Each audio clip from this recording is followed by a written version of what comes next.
Hi, everybody. Welcome to block one of the Barn Star Sampler Quilt as part of the Homemade 2024 Block of the Month Club. We are making the Diamond Star. This is a nice big block, and it looks sort of complicated. But when we break it down into the different quadrants, it's really just four of the same block, like this block four times, this part four times, this part four times, and then this center bit. So we're going to get started. I should mention that you should always be starting these classes ready to cut your fabric. I'm not going to go through and cut all of the fabric.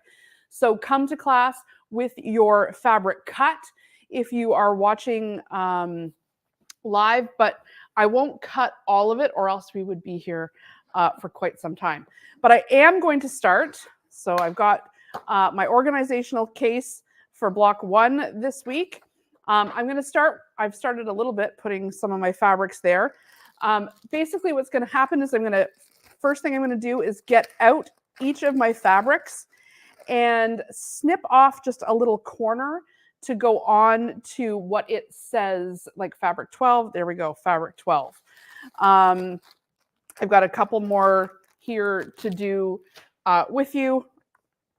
So if you're looking at your, starting on page 13 for the Diamond Star, you'll see the fabrics here as they're listed. And we're going to go ahead and fill out our swatch sheet. That's the first thing we're going to do every single class is fill out the swatch sheet. So I'm going to take fabric 15. And when you've got a fabric that's a low volume print like this, yours might look different for your fabric 15, but make sure you get a little piece of whatever distinguishes it. So in this case, I've got a little petal. And so fabric 15, I'm just taking the corner off so it shouldn't interrupt things too much in terms of cutting. And putting a little dab of glue there and right in the corner. And so I've got 1, 2, 3, 4, 5, 6 fabrics that I need to put on here. This is from the next one. I was just testing it out. So 1, 2, 3, 4, 5, 6. Okay, so once you've got your swatch sheet done, I've got the white one here. It's hard to see on camera, but it's there. Once you've got your swatch sheet done, you can put that aside. Keep it handy though, because you'll be referring back to it occasionally. And let's get ready for, I will cut out just one first bit because I want to reiterate that it's sometimes important to cut out your largest block size first. So for me, we're going to start, you're going to start by cutting all of the white prints, but I'm going to start with my largest block first. So that's the 5.5 by 5.5. And so I'm just laying out my fabric. If you're new to quilting and not really a very strong cutter, I'm going to post a fabric cutting basics video in the comments, and then you can sharpen up your cutting skills, so to speak. But essentially, I'm leaving this doubled up because I need 2 of these, because remember, we're always cutting for, in this case, 2 blocks. We need to make 2 of this block. And you'll notice here in the materials section is where it says how many of the block you need. The materials are for making 2 identical blocks needed for the Barn Star Sampler. But there's other projects in this book that use this block or some of the other blocks. And so you may find that it's not just featured in the Barn Star. It may be in something else also. Like, for example, the block we're making today is also in this larger wall hanging. Isn't that gorgeous? So In this case, we need 2 for the Barn Star, but if you were making this particular wall hanging, then it would go on to give you the rest of the instructions to make it that much wider. So it's a little bit confusing because it's not just about the Barn Star, but here in the materials, you'll see how many blocks you need for the Barn Star. So we've got 2, but the cutting instructions are for 1. So I'm going to double this. So I need 2 5.5 by 5.5 inch blocks here. So I'm just going to cut off that extra little bit of selvage because because I cut that corner for my sampler sheet. And I'm going to go over. So I've got a half, 1, 2, 3, 4, 5. And so when you're cutting this, it takes a little bit of time because, when you're cutting a big quilt all at once, you cut everything all at once. This is a lot of small bits of cutting. So just cut it block by block and you'll be fine. But it does sort of mean the setup I found to be a little bit different in terms of like wanting to have an area for quick cutting, an area for pressing, and then quickly being able to sew. Because you're doing all of these things, when you're making just a block, you're doing it simultaneously. So you have the option of making 2 of these at one time or making them 1 at a time. I'm going to be making 1 of these blocks, but I'd encourage you just to do everything twice. It will save a bit of time, but if you're new to it and feeling a little uncertain, make 1 and then make the other one. And my guess is that as you go, you'll get stronger and you'll be able to just make 2 at the same time. Okay, I've got half, 1, 2, 3, 4, 5. Make sure we're square here.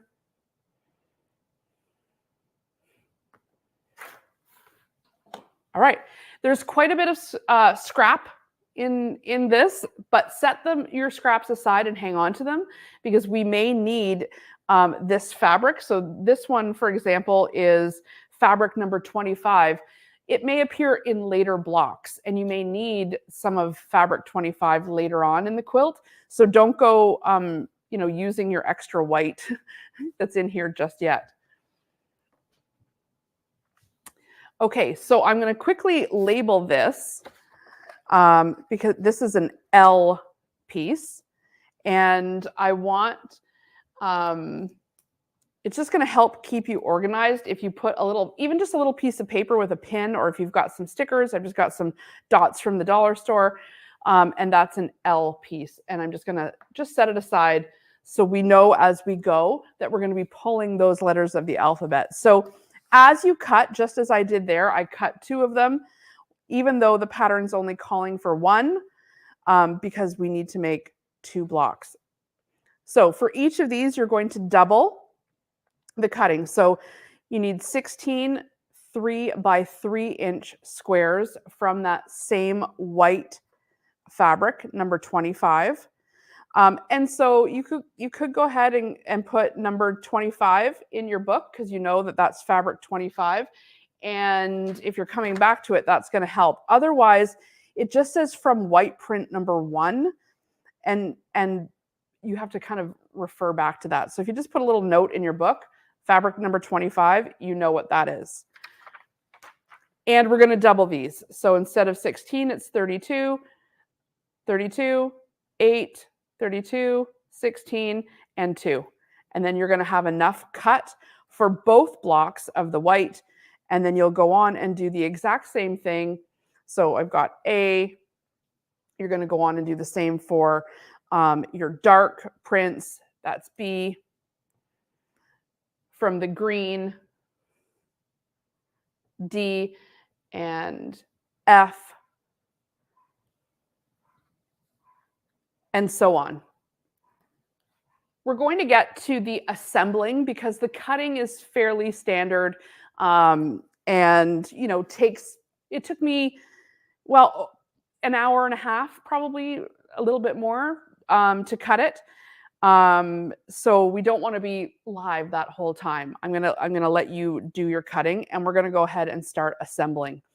So what I'm going to do is I'm going to take one of piece A and one of piece B, and we're going to make 32 half square triangle units. So let's take another A.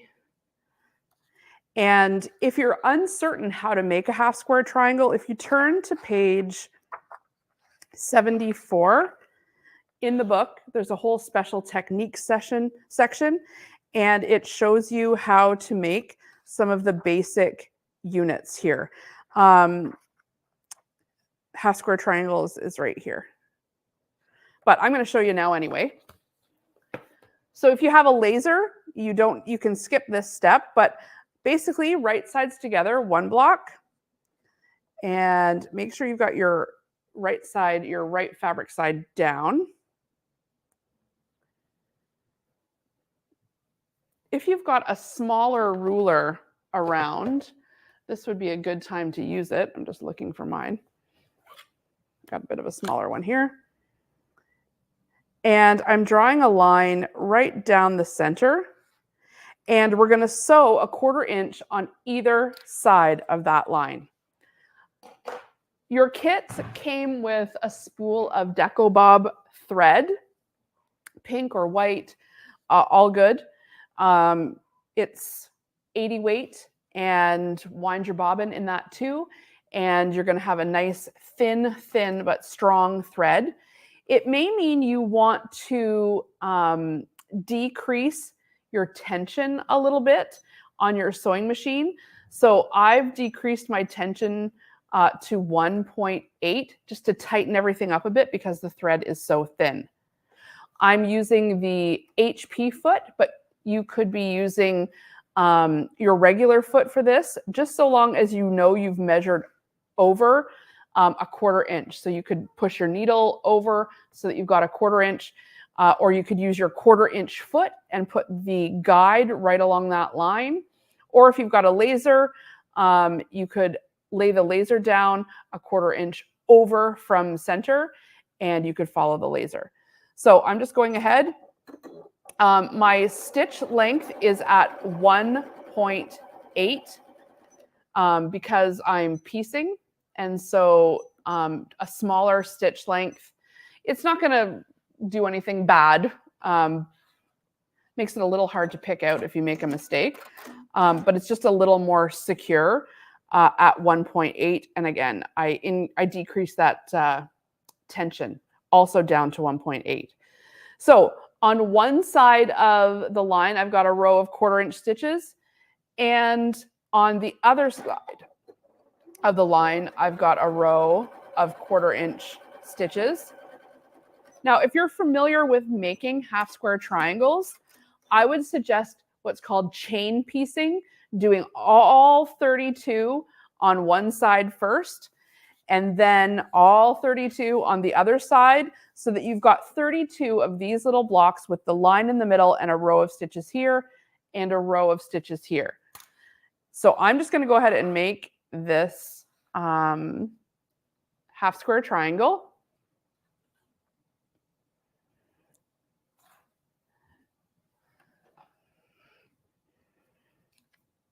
First, and then I will do the rest. So in the instructions, you'll notice there are some arrows. These little arrows right here in the middle, I know it's hard to see because it's small, but it's pointing towards the blue. That's the way you're going to press your seams. And so I would suggest setting yourself up, if you can, fairly close to your ironing board or an ironing pad. I'm bringing this little pad over. I've got my iron right here. And it's just going to help keep things flowing. Because there's lots of this little kind of small bits of work where it's like, okay, half square triangle, I need to press these fairly quickly and we can be good to go. And I'm going to press towards the blue.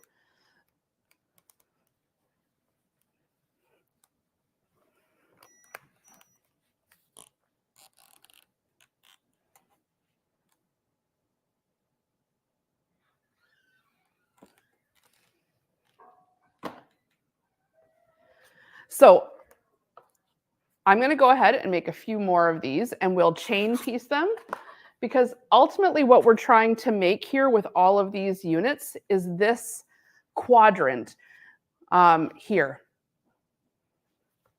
So we'll keep that in mind. So more of the A and B pieces, right sides together, and to chain piece, we're going 1. You're going to do 32.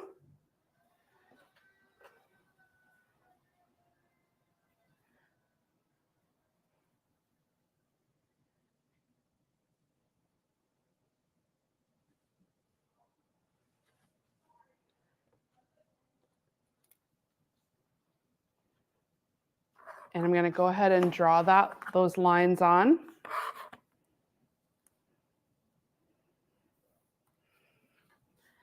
And when you do it all at once, like one job many times in a row, it helps because it saves you all the prep.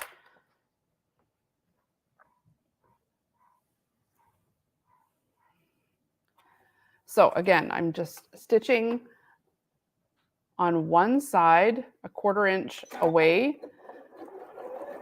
This time I'm going to chain piece. I'm not going to break the thread. I'm going to stop sewing, but I'm just going to bring the next one right over. And on my machine, I actually have a button that will allow me to stop sewing with the presser foot up. This just helps save a step also, so I don't have to press that button, because this machine has automatic presser foot lift. But if you don't, you'll just obviously lift it up, no problem. See, now you'll see it lifted up. That's a time saver. So I can just bring this right over. I'm sewing on the Janome 9480. That's the new 9480. Okay, so once you've chain stitched your 32, you can snip in between, or if you're very good at chain piecing, you don't have to snip. You can sew the other side, but I always snip. I just find it less jumbly. All right, other side, chain piece again. Again, you'll be doing this for all 32.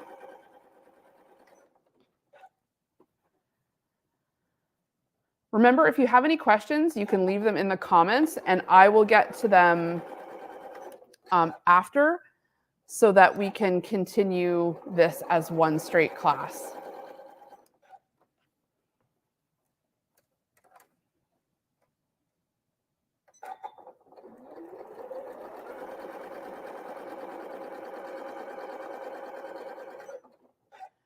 And scissors.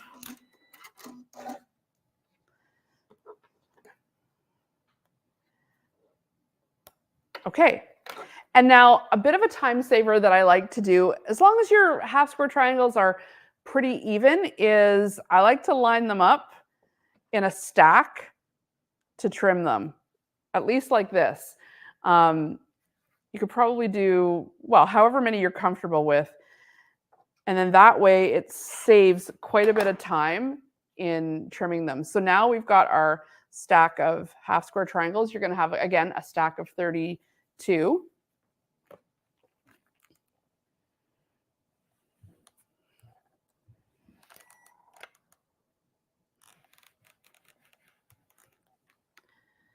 And I am pressing towards the blue. So I'm opening it up and just pushing kind of towards the blue.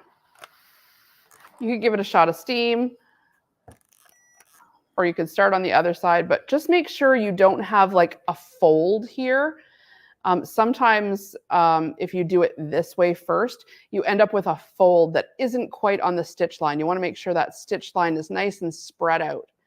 That's why I like doing it this way. So I open and I press so that it's going, the blue is going back on itself.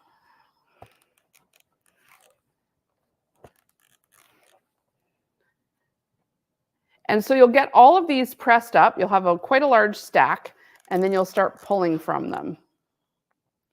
But first we need to trim them. get the rest of these, because you'll notice they've all still got the little dog ears on them, the little flaps. These need to be trimmed.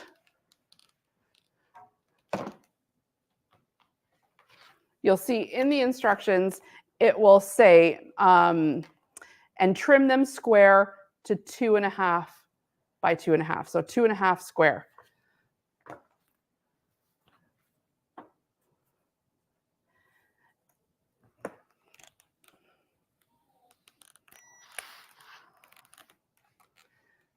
Now, I tend to do a little bit of cheating, and I like even lining these up to trim them, but that's because I feel like, oh gosh, there must be a time-saving way, but you have to make sure your lines are really lined up. And if you have a 2.5-inch square ruler, you could use it now, but otherwise, line up your diagonal line. And remember, you're going to be pausing this and stopping and starting because you have many more of these to do than I do. And so you're going to line this up with the diagonal line on your ruler. And that diagonal line on your ruler, most rulers have that diagonal line. And then you're going to count down 1, 2, and look for that half mark. But you're not going to go up and down like this. You're going to slide that diagonal line along the diagonal line of your half square triangle until that 2.5 mark, until you've got a little bit showing on each end. So it should fall over a little bit, and all of that can get cut away. So go, keep it lined up. And you want to be fairly confident in your cutting, especially if you're layering. Otherwise, you want to do these one at a time. So now, because I've got one side trim, I'm going to line this up exactly on the 2.5 mark. And anything left is trimmings. Especially on that seam, it's tough. There we go, lots of muscle here. And then you've got 3 trimmed all at once. But be confident in your cutting skills if you're going to be layering up like that. Otherwise, just do them one at a time.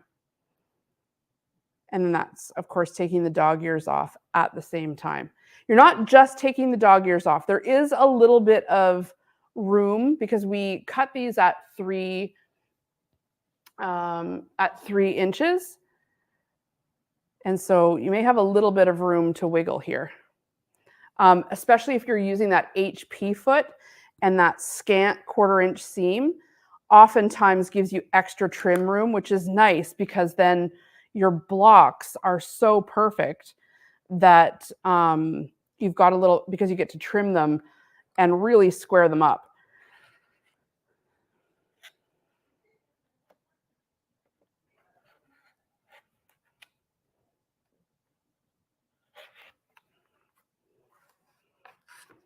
If you have a rotating mat, it would be good here, or you can just turn it yourself. Try not to lose your line. So now I'm lining the diagonal line up, and then with 2.5 and 2.5 here. That way, everything else is trimming.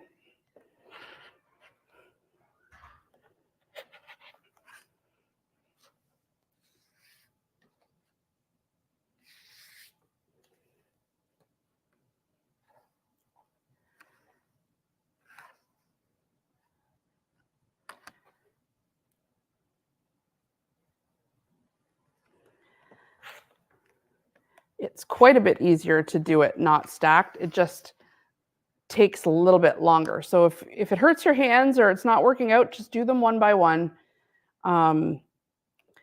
Slow and steady wins the race often. Okay, you'll end up with a nice big stack of trimmed half square triangles.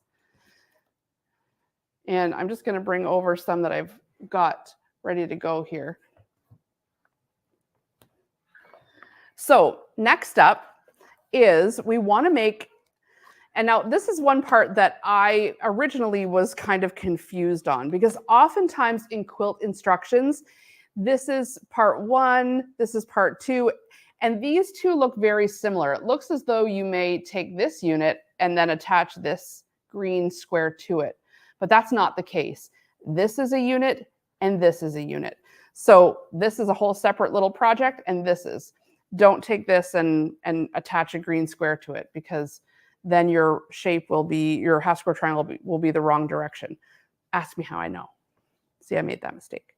So the next step is to take one of your units and another C square, and to line it up just as it's showing in the picture here. So we've got our square, make sure it's the right, yep, fabric is the right side up. The white on white prints are hard to sometimes make sure you're getting the right, whoops, that's the wrong square. I need the little square. There we go. There's a bunch of different sizes, so careful. So you're using a 2.5 by 2.5 inch square. That's number C. This is the C, and then your unit. And so then you're going to go right sides together, and you're going to sew along here, and you need to make 4 of these. And you're making 4 because there is 4 quadrants that are exactly the same. You don't need 4 of these in one of the quadrants. It's just one piece in one of the quadrants. So, and then we're going to press, the arrows pointing up, so we're going to press towards the white. So see what I mean about the sewing and the pressing, the sewing and the pressing? Having it handy will really help. You don't want to be having to run to the basement for the iron and you're sewing upstairs or something like that. Okay, so you need 4 of these little units. They're easy enough to put together once you've got your half square triangles trimmed. So you can set those aside. And then what we're going to do is we're going to make this unit right here. We also need to make 4 of these. So we're going to take a half square triangle, and this time we're bringing in our D fabric. That's the green one that's already cut. So we're bringing in a D square,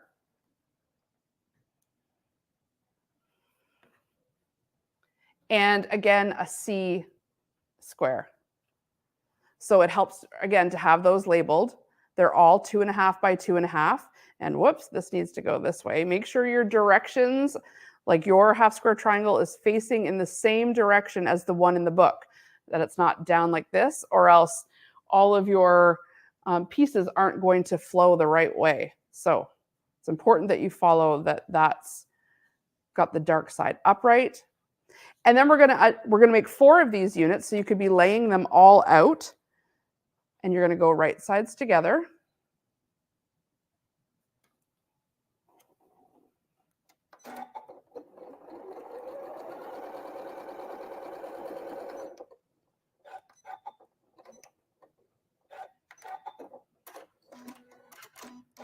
And you could chain piece all 4 at one time and open it back up, and then you're going to bring over the other side. It's not necessary to press this seam right now because we're not sewing over that seam. You never sew over an unpressed seam. You want to make sure if you're sewing over it, it's been pressed. But in this case, we're just sewing right here, so we don't need to bring it to the ironing board just yet. We can right sides together here and sew that 1/4 inch right there. Oh, I had the wrong side up. That white on white fabric, so tricky. Make sure you've got the right side there.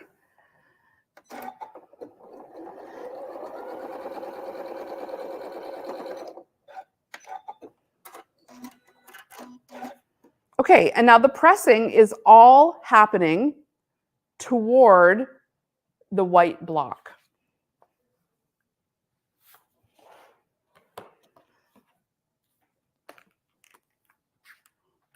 So I'm lifting and pressing over. pressing over towards the white. And I'm just pressing it, give it a little shot of steam. Some people hate steam. They think it stretches things out. But if you're just holding it there, a little shot of steam is great. It's not going to stretch. Remember, you're not seesawing back and forth.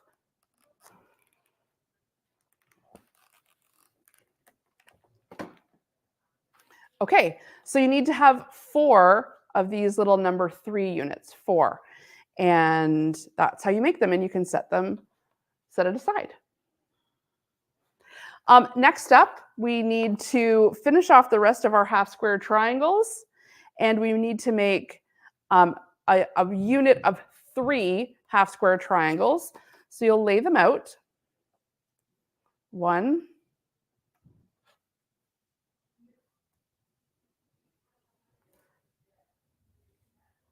2, 3, and then you're just going to go right sides together. Make sure your unit is going like this, and you don't end up sewing them side to side. So right sides together and sew across here. And you need to make 4 of these units as well. So this is going to take up 12 of these half square triangles. So you're going to have you're going to have 4 rows of these 3. You're going to make this 4 times. So right sides together.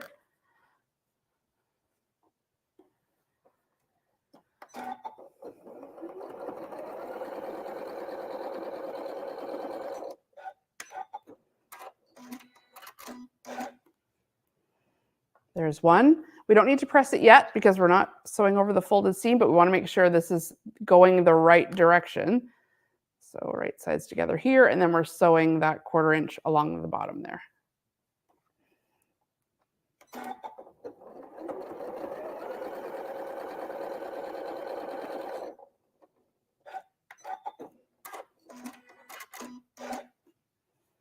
There we go. So now the arrow is pressing downwards, so we're going down towards the blue.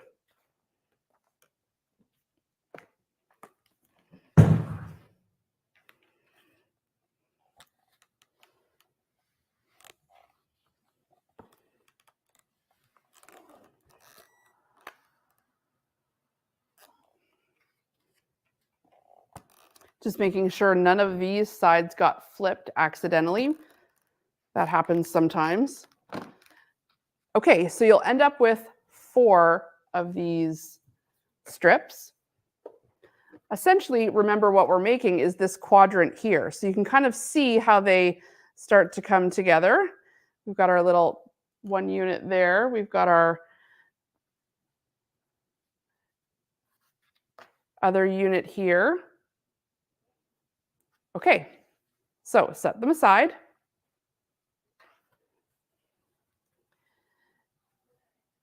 And next up, number 5.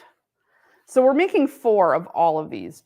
I keep reiterating that because I'm making 1 as we go just to keep the class moving, but we're making 4 of these each time. So number 5, we're taking some more of those half square triangles. That's why we needed so many of them. And let's lay it out. Always lay it out first. So we've got 1, lay it out in the right direction that it's supposed to go. So we've got those half square triangles. And then we've got another D piece. So that's another green piece. And don't worry if your green looks a little different. It's pretty close. And again, it's laid out just as they've got it in the book here. And then we can go right sides together. And remember, you're going to need 4 of these. So lay it out 4 times, and then right sides together, and you'll go right sides together, and then you could chain piece, and that would save some time.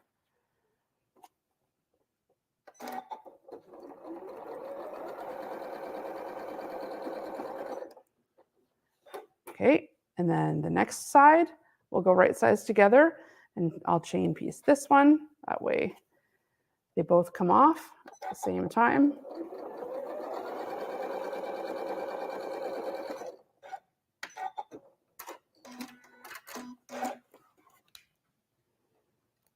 All right, so now we've got two sides of this one strip that needs to come together now. Open it up. Uh-oh, there we go. Make sure it's laid out the exact way so it still looks the same. Always take the time to lay it out in between, because you wouldn't believe how often you inadvertently do this and then sew that together, but that's wrong. So it needs to go like this. And then right sides together again. No need to press yet because we still have this seam to do and we're not sewing over those ones.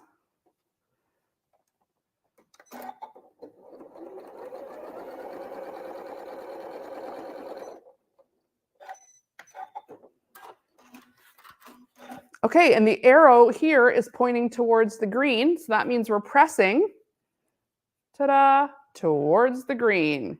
You want to go towards the green here. And this is going to be important because some of these seams, as we build the block, are going to nest. Not all of them do, but some of them do, so it's important to follow the instructions for which way to press your seams.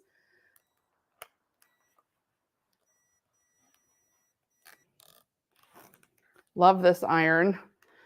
It has the tank, the water tank on the bottom, so you don't have to keep refilling it. It's a beauty. Okay, so you'll need 4 of these units, and you will set those aside also.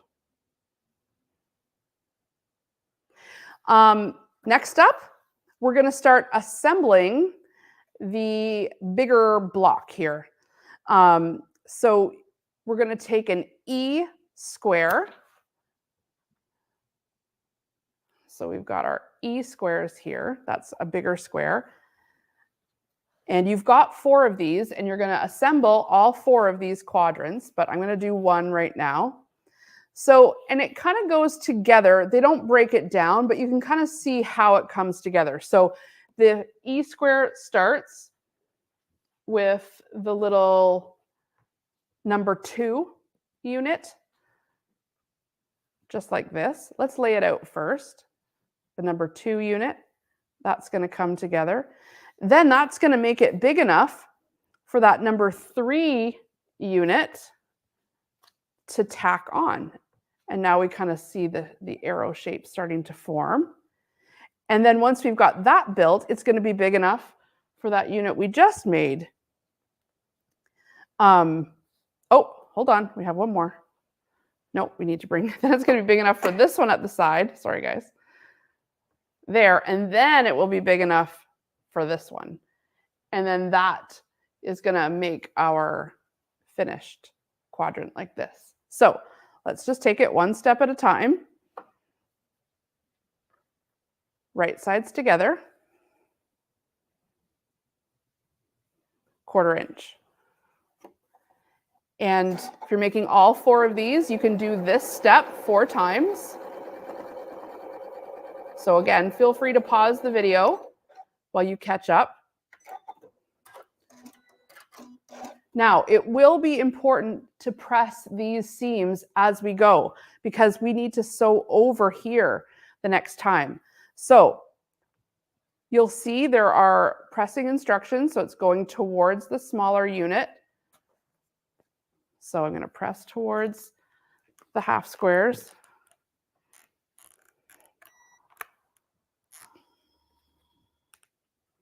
Make sure nothing got flipped. Everything's lying nice and flat. That steam is so good. All right. And so then we can go right sides together here.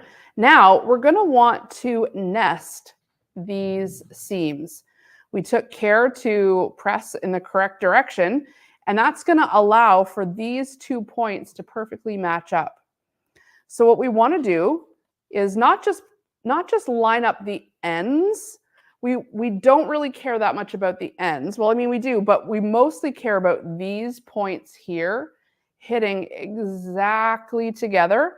That way you get that nice sharp point. So when you nest the seams, you bring this little ledge and this little ledge together. You butt them, you nest them together, and you can kind of feel it with your finger and thumb there that they're pushed right together. And then you can just take a little pin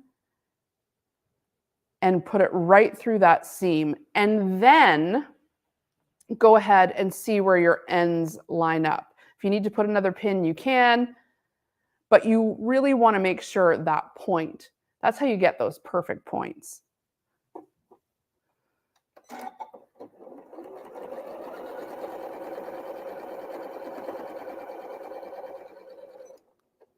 And I'm just taking care to not run over the pin and to make sure this is lined up at the end now. As I go to remove the pin, take that out and I'm just holding with my finger so that nothing flips. And we have a nice crisp end there. And now let's take a look. Ooh, yay, it's so satisfying when they line up. So that's a nice, perfect point because of that nested seam. All right, it wants me to press towards the big white square. So let's bring this so you can see it overhead here. And I'm going to flip it this way when we're pressing.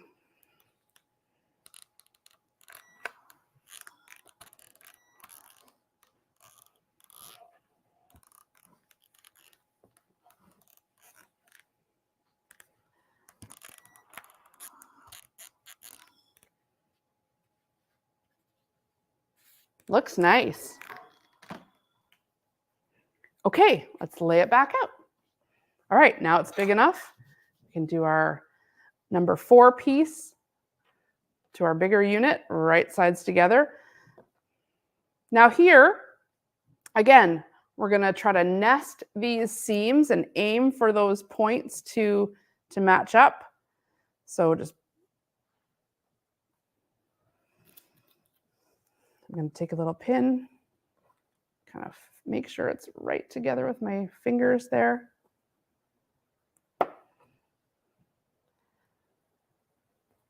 And same with this one. Again, not worrying too much about the ends, but more so the points in the middle.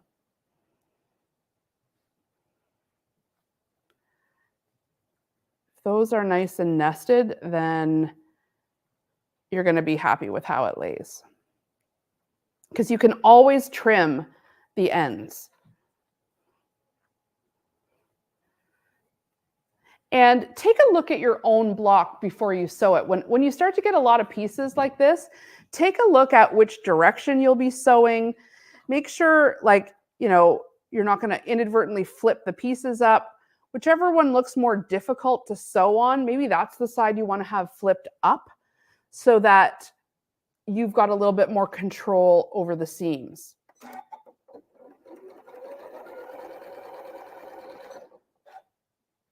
I'm going to get real close to my pin, but not hit it, and then pull it out.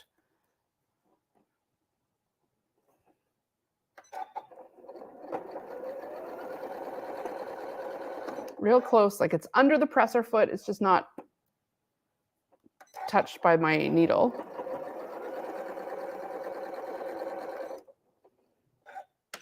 Remember, in quilting, you don't backstitch. You try not to run off the end, but you don't backstitch. Okay, all right, those points are looking good again. Good. And now we want to press towards the blue units.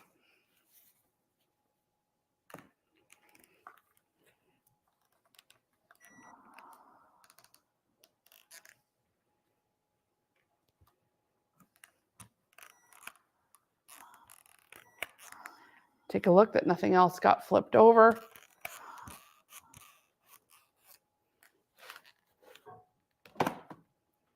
Okay. And last one of this quadrant. Right sides together.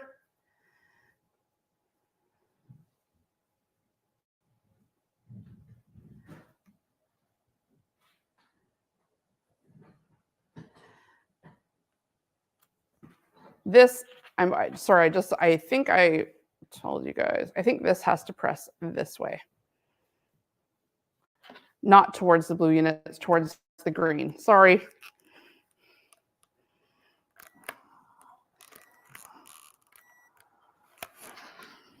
That way it's going to nest. They're all going the same way.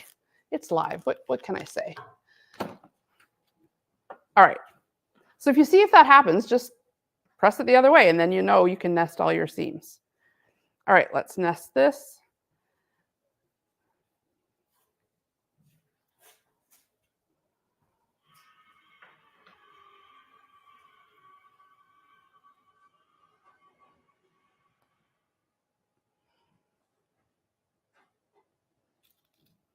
Another pin.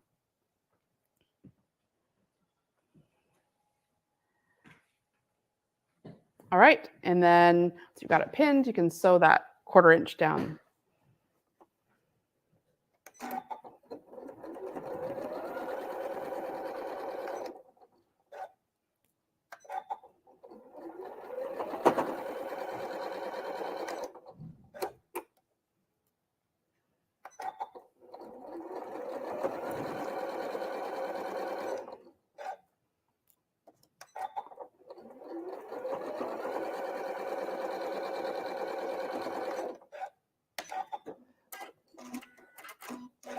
Now I press towards those units.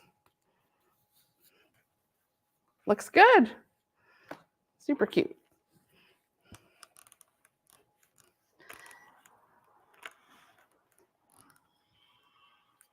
Oh, I had a couple things flip up here, just in the, so let's make sure we're keeping those where they're supposed to be. It's hard when one goes this way and then the others are meant to be facing it, but you'll be glad in the end that you took the time to do this, because when the quilting section happens, you won't end up with lumps and bumps in your quilt.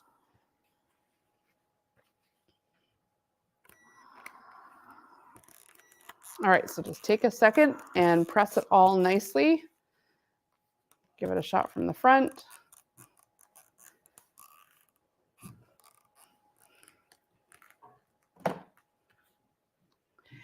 And you end up with 4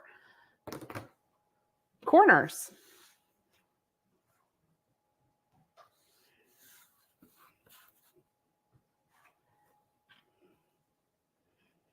And doesn't this make a nice block just on its own? So, all right, we've got our pieces here. Now, these are going to get spread out, and we've got some middle work to do here, and we need to create 4 more quadrants. So let's set these aside, and we'll start with the next set of pieces. And this is making the side units. So we're starting here at number 1, and we're going to use pieces G and F. So we've got an F piece and a G piece. And we're going to make what looks like a flying geese, an elongated flying geese. But normally when you make flying geese, you put something here and it cuts and it goes like this. There's a special way to make these elongated flying geese. And if you turn to page 76, I believe. Yeah, 76. It shows how to make these elongated flying geese units. And it's a little bit different. What you do is, so if I have my F piece here,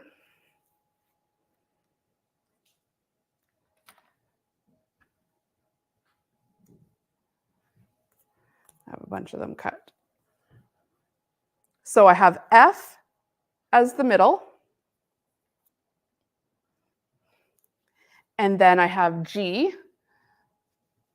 So I need 2 G pieces. And you're going to make 8 of these. So I'm going to make 2 at once here, just to show you how you can chain piece them, but you're going to make 8. So what happens is you take your F piece and right sides together, you go down this corner here. Let's take another piece, make sure it's the right side. And then what happens is we're going to draw that line from here to here.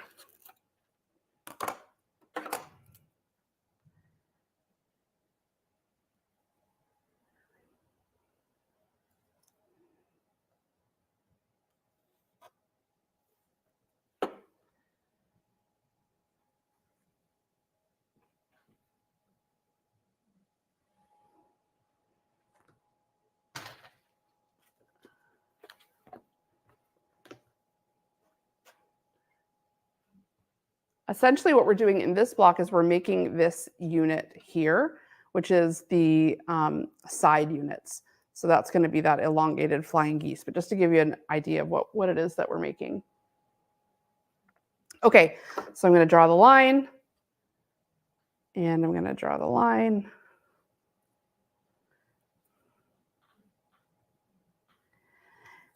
Make sure you're getting to the corner of the bottom unit because it's covered here. So you want to make sure you're hitting that corner.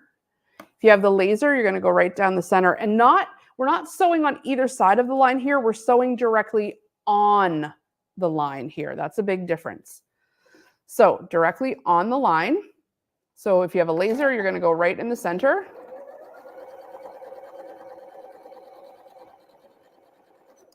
Bring the next one over. And you're going to notice that if you turn it, you can butt the sides up. If you were to do it from this side, it would overlap and it's kind of gets tangled. But if you turn it and sew this direction, everything stays nice and flat and butted up for chain piecing. So you're going to make 8 of these.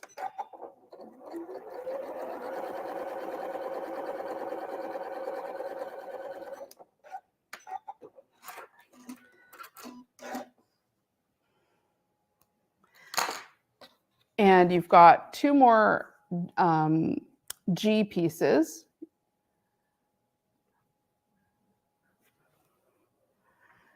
They're sitting here in my pile. There we go. You have lots of piles. So those are waiting in the wings. These need to be trimmed and pressed first. And now this is our first chance of trimming off what will be many of these triangle ends. So I'm going to layer these up because we're pretty right on the money here. And remember, you're going to have 8 of these for 1 block, 16 for 2 blocks. So if you're doing all 2 blocks at once, you need 16.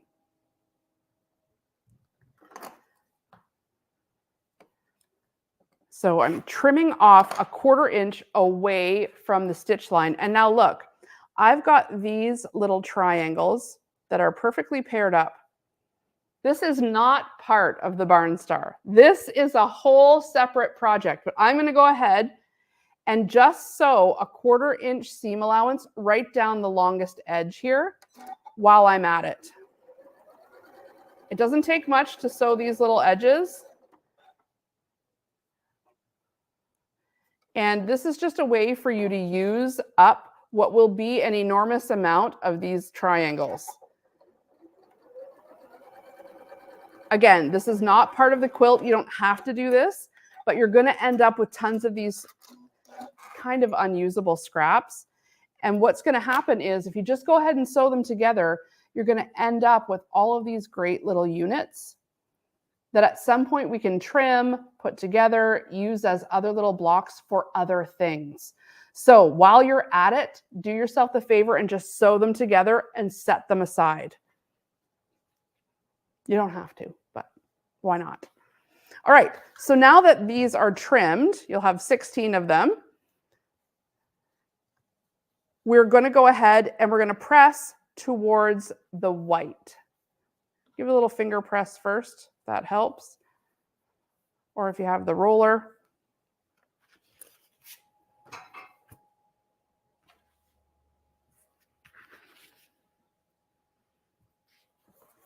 So I'm going to press towards the white.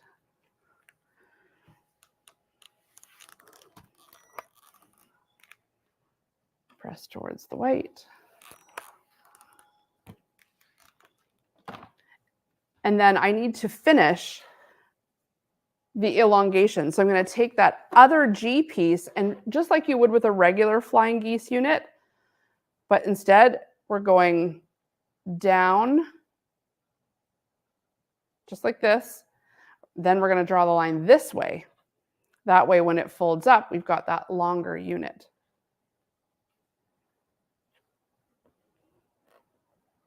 So get that in place, get this one in place, right side down. And it's normal to have that overlap over top of the white, that's fine. And we're going to draw our line this way.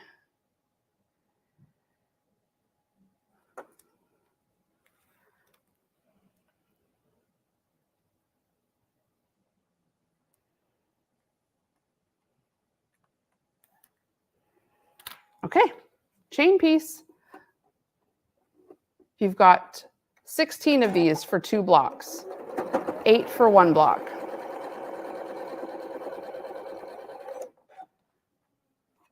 And again, if you go the right way, you'll be able to butt those up.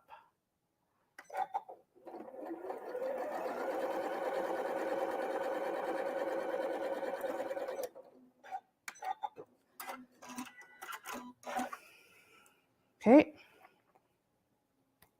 So you'll have many more. So I'm going to line these up again. Maybe line 2 up at a time, maybe 3 up at a time if you're wanting to save some time in the trimming, but just be careful here because flying geese are tough in terms of getting it all really lined up. So don't mess anything up by trying to save time in trimming. So I'm lining up a 1/4 inch from, so that 1/4 inch line is right on top of my stitching, and I'm just cutting those away. Now look, more little triangles. I'm going to sew these together.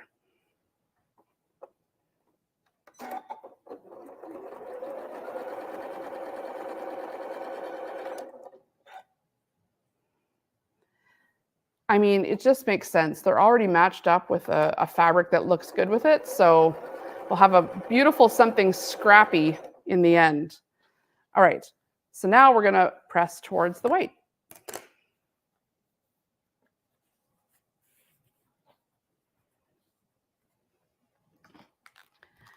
Now, all of these blocks come with measurements on what they need to measure at the end. And I find with the flying geese unit, it's sometimes you get, like I've got one here, like this little extra edge right there. It happens. Even though this is mostly straight, sometimes it kind of bows over a little. It just happens with flying geese. They're sometimes a little tough. In the end, these units are meant to measure 2.5 by 8.5. So just take a rough look at where you're ending up. And so you can see I kind of come in a little bit here. This is measuring exactly 2.5, but it's just kind of the placing of where the, and kind of not perfect sewing.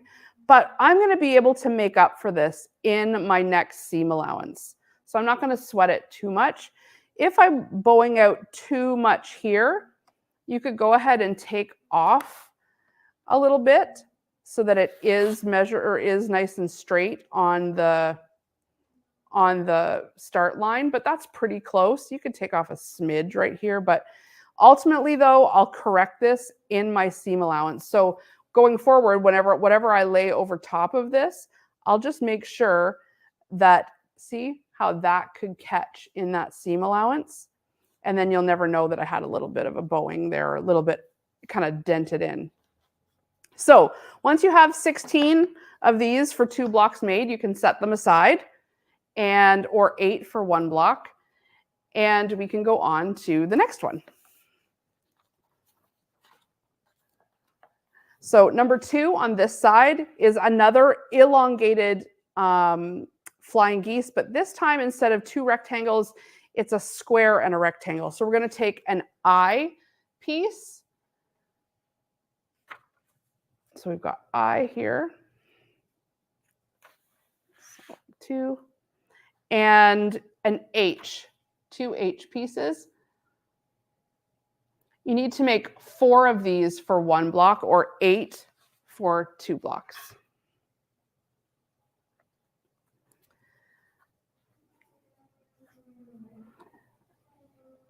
All right, so this time we're going to lay it on this side first, the H piece.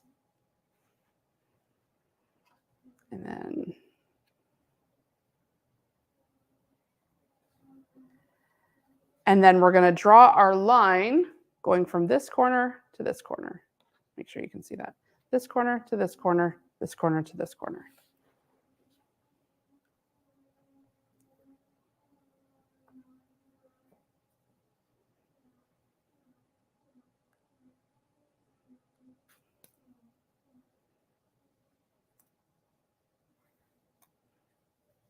I'm just using a regular pencil here.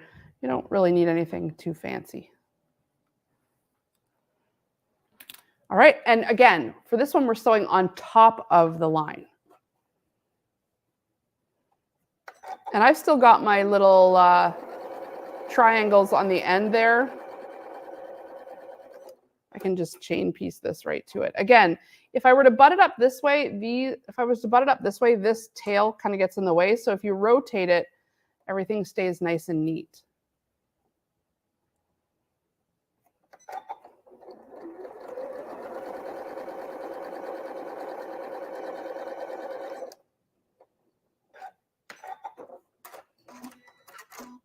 Okay, and once you've done your whole chain, I'm just snipping off the little triangles. Those will be saved for later.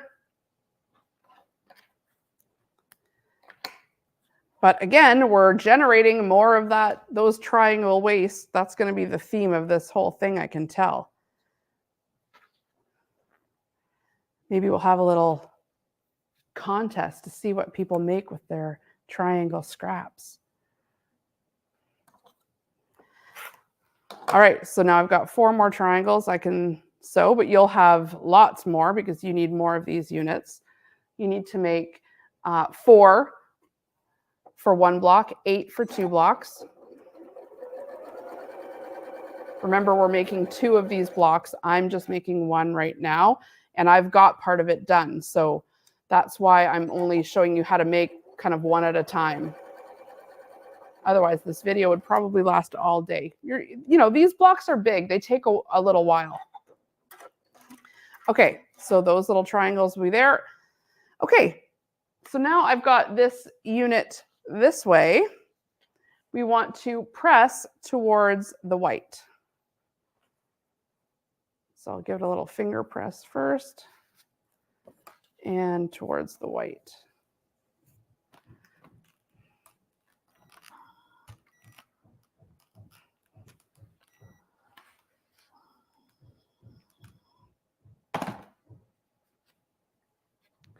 Now, if you end up, I've got this one's way too off. I could tell when I was sewing it, I was like, oh, I kind of missed the mark at the beginning. Even though this is trimmed, I'm going to press this out again and I'm going to re-sew it. If this happens to you, even if it's trimmed, take the time and just re-sew it.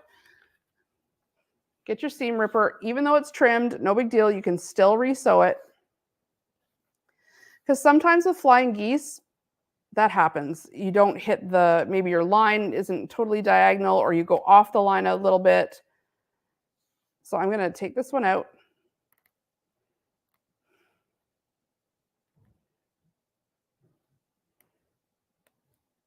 And just correct it best you can.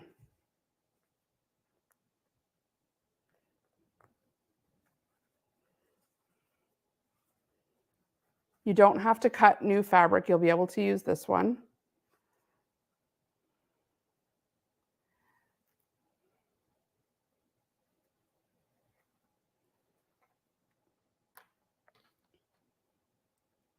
And I'm just going to line this up a little better. Let's make sure right sides together.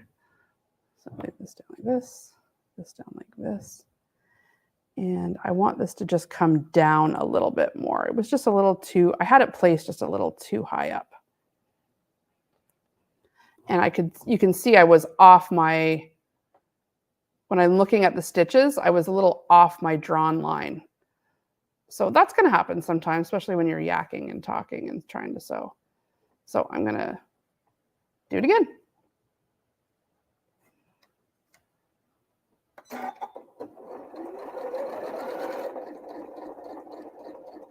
If you're finding this is happening over and over, slow down a little bit, turn your speed down.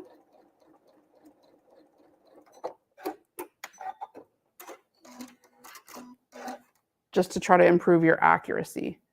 There, that's much, much closer. It's still not perfect, but it's much, much closer. We're not going for perfect, you guys. Close is good. And again, it should be a strip. You don't have too much out. So that's better. Corrected. All right. Actually, it should go this way. Because now we need our little C square. We had lots of C squares from before.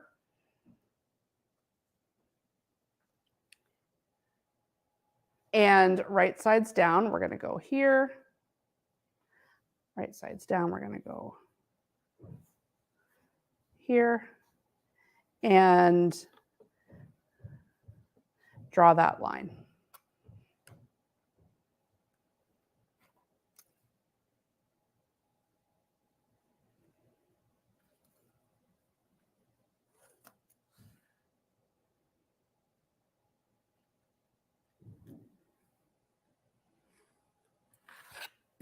And then again, sewing right on that line. So you're going to do that for all of your pieces.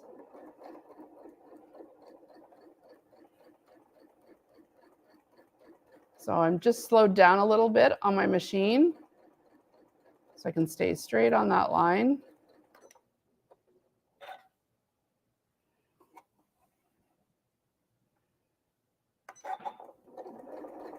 In starting on these really pointy points, if your machine has the HP foot, use it. If your machine has a straight stitch needle plate, this is a great time to use it so that those tiny little points don't get stuck down inside your stitch plate. That's the worst. You get like a whole like kind of knot and tangle. But the straight stitch plate will help with that. If you don't have a straight stitch plate and you want one because yours is always getting caught down in there, let us know and we can send you off one. Okay, this is up a little bit, but it's not too bad. Let's see this one. This one's more right on the money. So see here on this one, I'm just a little, my square started just like a 1/16 of an inch up a little bit. So I'm going to sew that one again. That way it's also nice and right on the money. And don't feel bad about, you know, these elongated flying geese. You really have to be lined really like right on the money to get it to form a strip.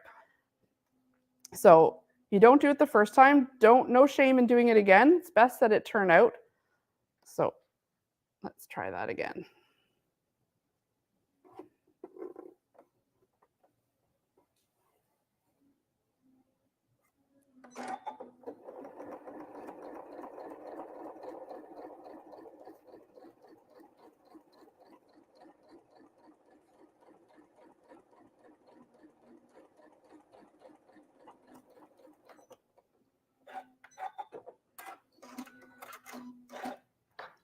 And this will happen. Oh, that's much better. This will happen to you probably too on your first couple of these flying geese where they, you know, are sort of flopping off the edge. Okay, I'm going to go ahead and trim these, layer them up and trim them also. You'll really see how your pieces bow when you layer things up. But that's all right. We can make up for a certain amount of that in the seam allowance. If it's really way off, then do it again.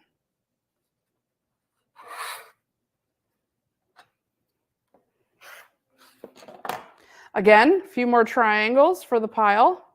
I'll quickly stitch them.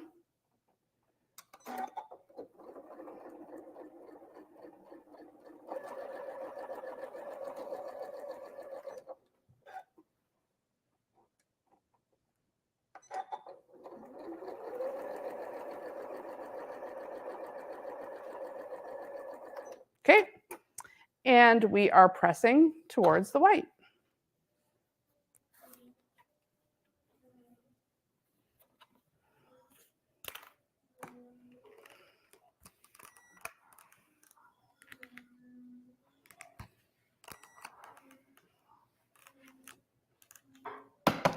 Okay, so now you should have 4 of these for 1 block, 8 for 2 blocks. And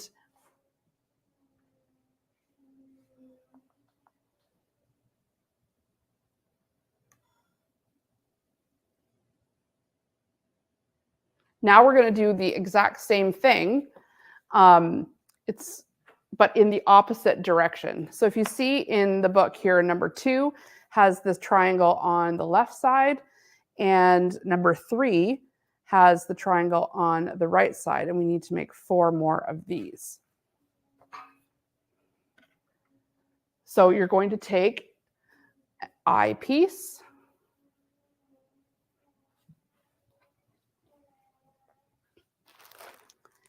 and you're going to take that white piece again.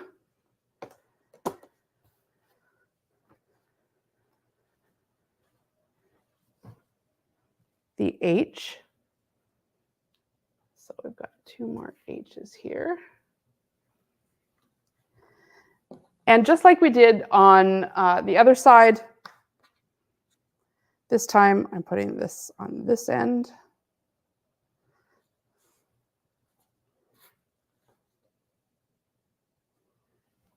And we're drawing our line from here to here.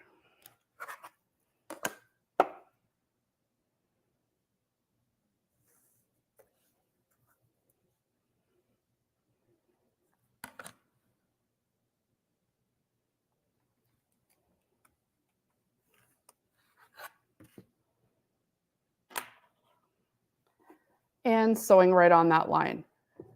Sometimes just the act of whipping it over to your machine is enough to get it out of whack. So if you have to put a pin there, you can, especially if you're doing a whole bunch at once.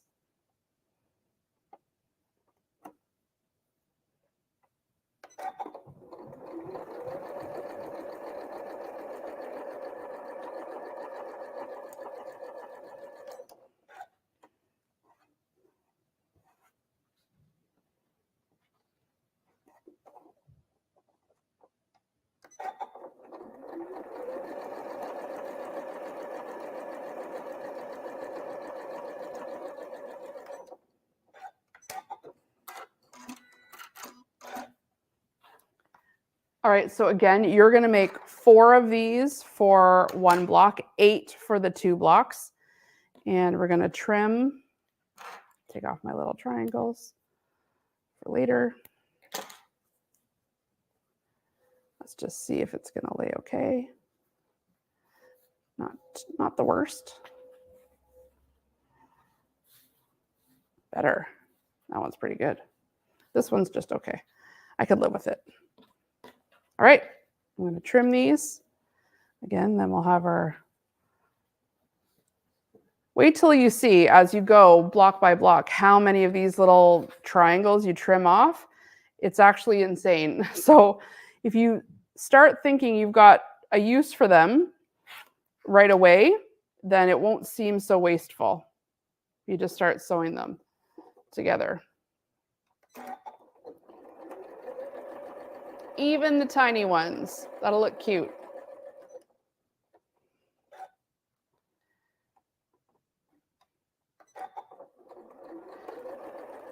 Imagine you could get a quilt out of the scraps from the quilt. That'd be cool. All right, I'll leave those there. And again, we're pressing towards the white, just like before.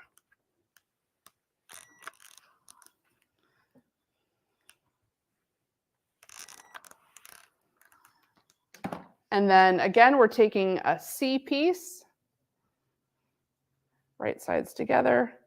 So you're getting the hang of it now. You know, before maybe elongated flying geese, what? And now it's like, okay, I got it. That's why these sampler quilts are great, because you just do so many different techniques in all these different blocks. Sometimes when we do full quilts, it's so repetitive. But here we'll be doing just a little bit of everything all the time. And your skills are really going to sharpen.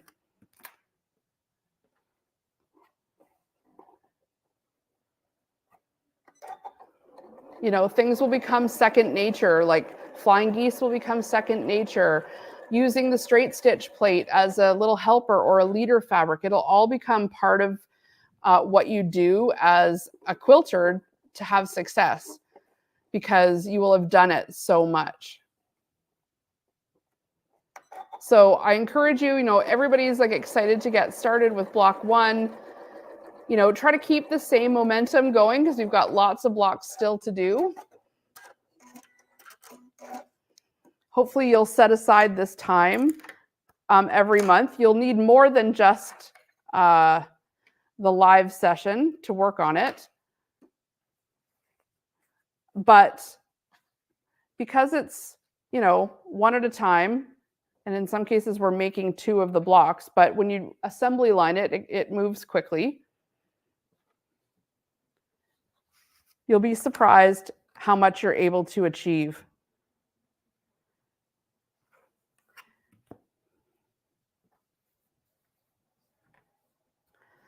So with this one, I feel like I'm a little too far off the line. So I'm going to just sew that one down again.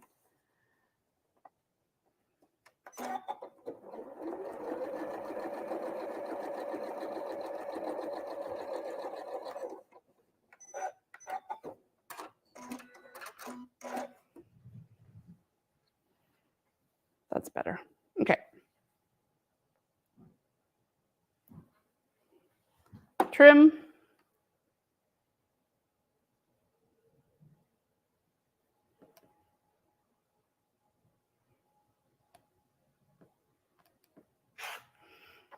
And then I'll sew the triangles and press towards the white.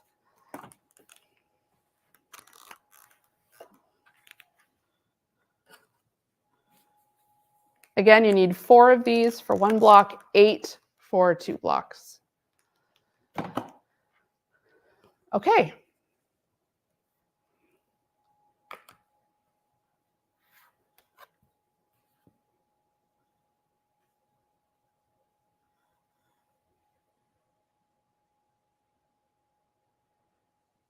Now we're going to assemble these elongated flying geese into these rows.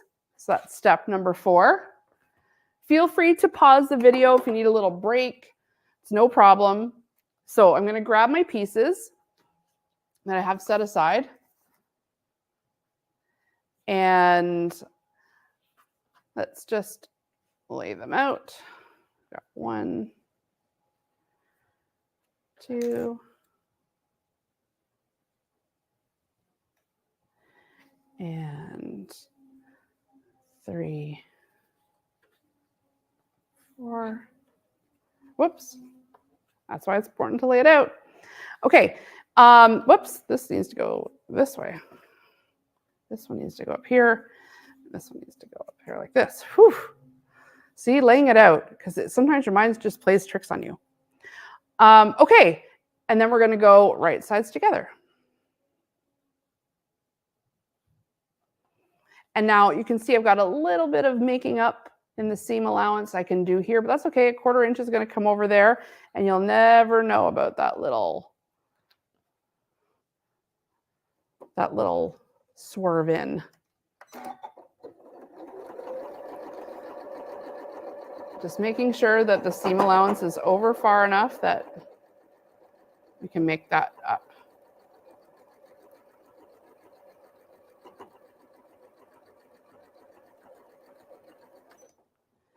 Okay, and then this one's also right sides together. Just make sure you're sewing on the correct side. This time it's here.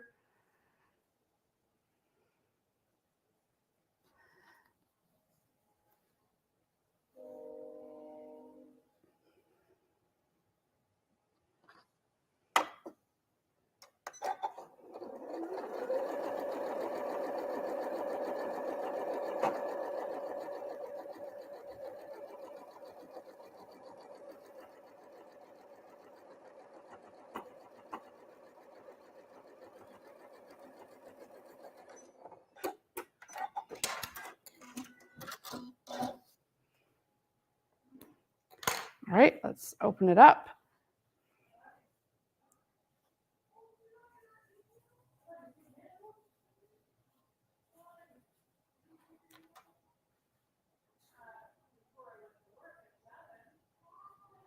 And then right sides together. We'll press these after.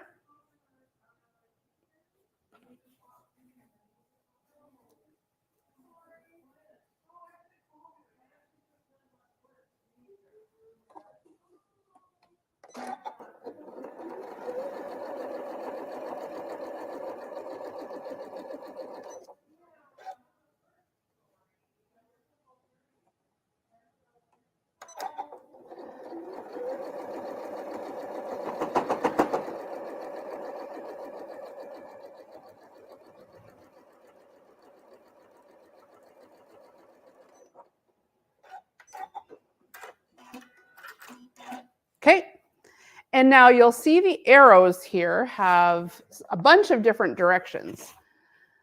So the outside ones are going this way, and this one's also going this way, which means we can press the middle seam open. So we're going out on either side and then open.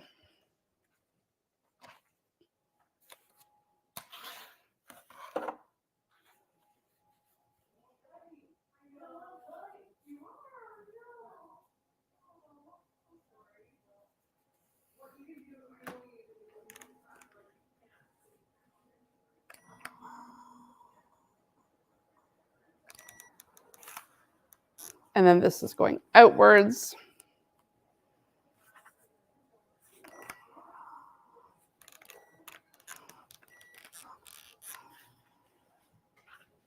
This one's going out.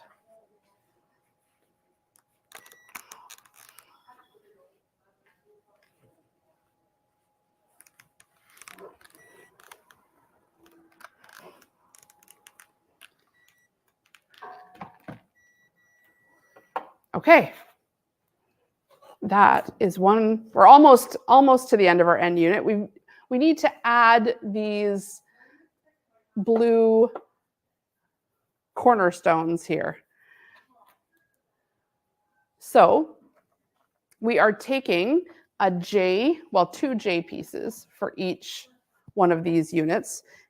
Oh, okay, watch this. This is what I mean by having a fold. So look at how this is bowing in. But that's because when I pressed it, this is not fully to the stitch line. So just check, because sometimes that can make your blocks misshapen when really you've got the fabric there. It's just that you've pressed it and you've put a fold in. So try to catch that.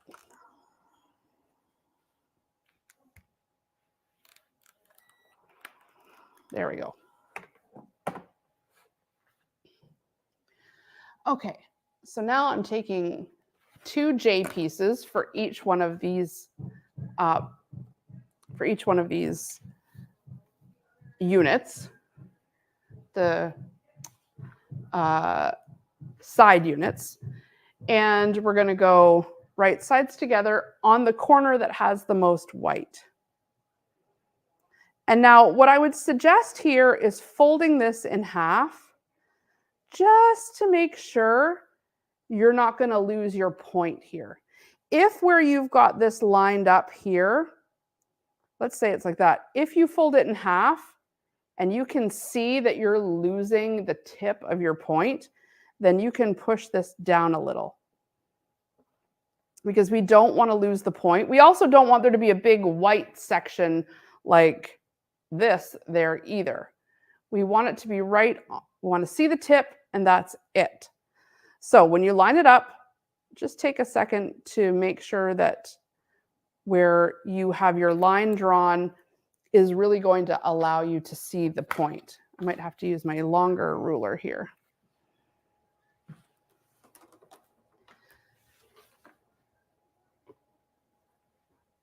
I need a ruler that's not quite this long.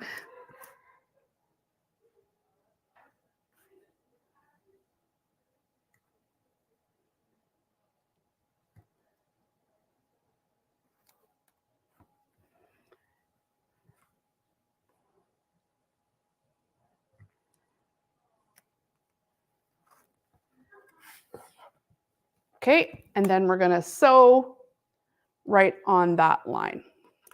Again, I'm just going to check. Looks like it'll be okay. And right on that line. And so you can do this for all 4 units at once or do them one at a time.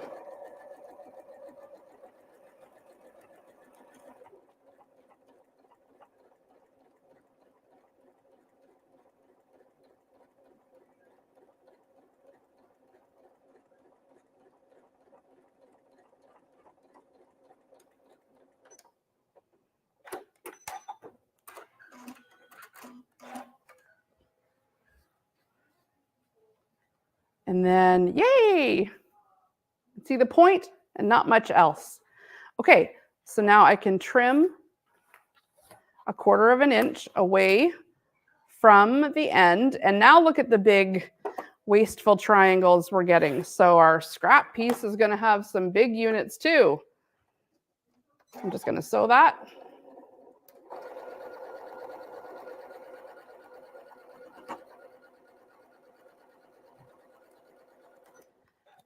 And we want to press towards the blue. And we're pressing now because these seams may cross.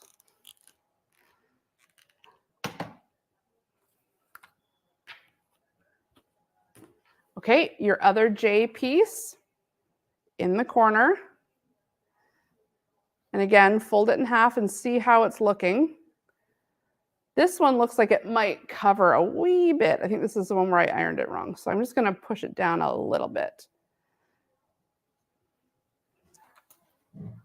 Draw that line. We're almost to assembling the whole block, you guys. So thanks for staying with me. If you're making along with me, keep it up. Remember, stopping and starting is good. No problem.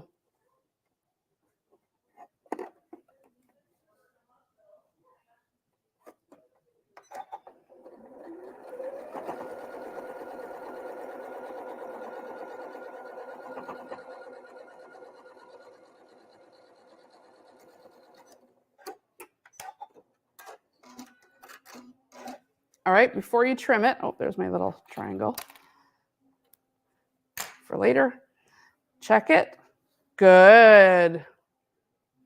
Just are seeing the tips. That's good. Let's trim this one. Next month I'll have, I got to get a little more manageable ruler for the smaller stuff. All right, I'm going to sew that.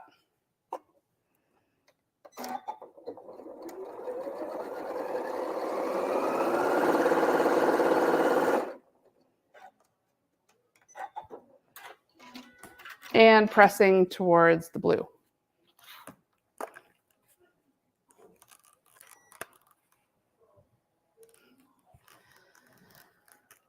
Whew, lots of work. Okay, so now we have 4 of these middle units too.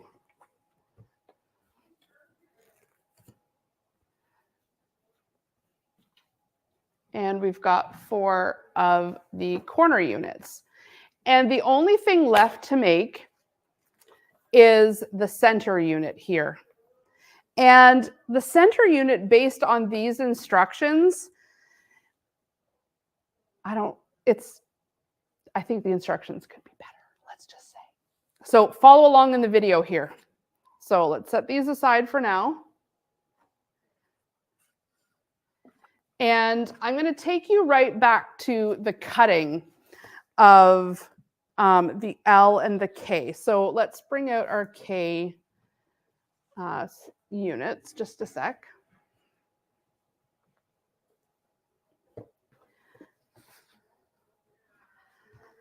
Because here's what happens with this unit. I'm going to show you. It doesn't really show you in the instructions, but when you read it, it says that you need to make triangles out of these, but it doesn't really show that in the cutting instructions. It just kind of gives you this little tiny, like, arrow or like line through this one particular from the medium aqua print to know to do that. And same with the one 5.5 by 5.5. It says has that little cross in it. And that means they need to be cut into those triangles, which if you didn't really know that would be very confusing. So let's just do it together. So what you're going to do is you're going to take your a K square. Let's see, do I have another one here somewhere? So K, let's just see what it needs to be cut. 4.5 by 4.5.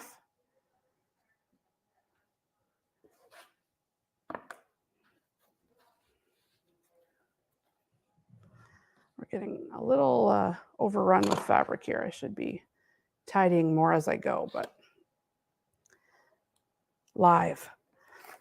All right, so 1, 2, 3, 4. Can we get there? Yeah. And 1, 2, 3, 4.5.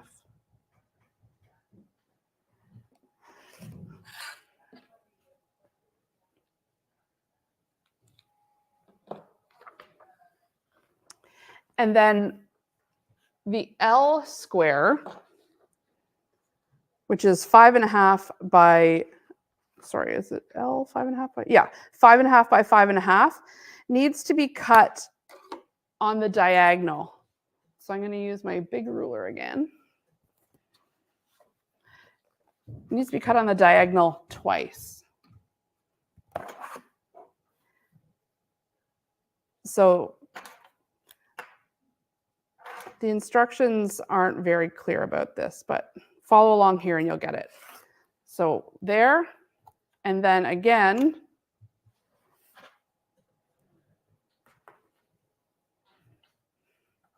here.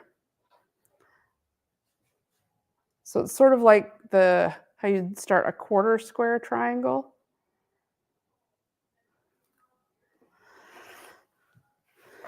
And now you end up with 4 equal triangles. And then the way you assemble it is like this. Right sides down, and then right sides down again. And you just need to make this one time. So I'll just sew the 1/4 inch here. And if you need to, you could fold this in half, this side, and put just a finger mark. You don't have to iron it, but just so you know where the center is, so you can line that point up. It's hard to see on the dark fabric, but if you kind of just finger press it in.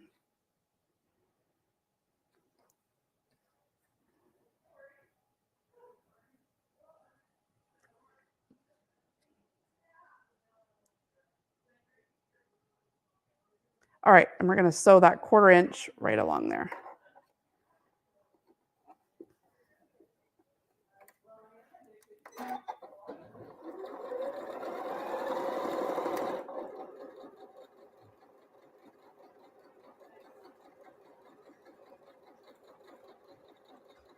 Okay. And we're going to press out towards the white. My little for later. And we're pressing out towards the white. And you can kind of see what's going to end up happening here when we sew all of these together is a new square is going to form here, allowing for sort of this diamond shape in the middle. So I'll press this towards the white.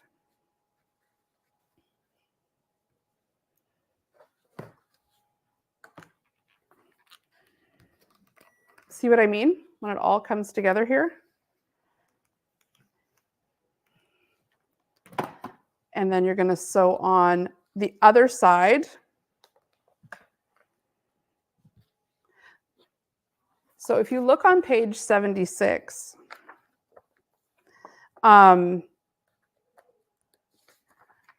it talks about making these square in the square units right here.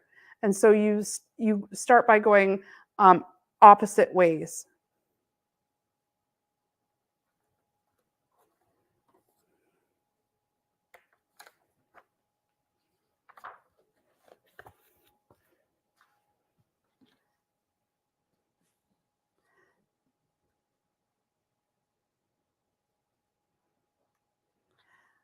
All right, find the middle.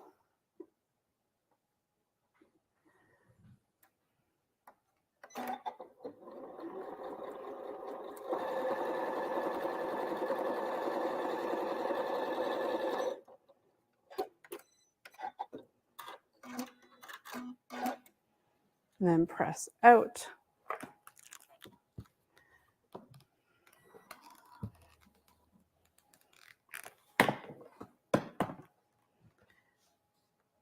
And then bring your other one over, right sides. Don't worry about trimming yet. And sew 1/4 inch.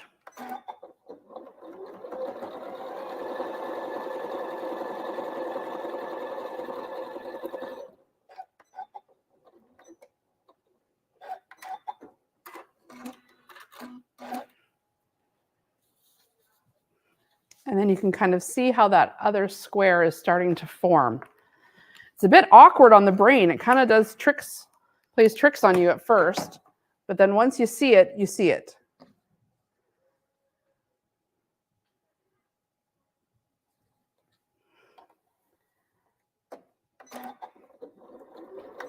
Make sure this is lined up.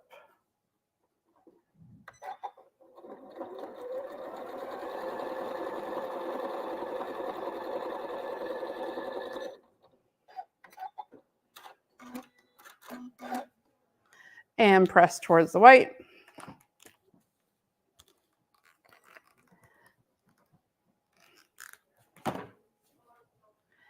And then you're basically going to do the same thing again, but now with your teal fabric. Which number is it? I should look on my sheet. Number 18. Your number 18 fabric that you also cut in the triangles.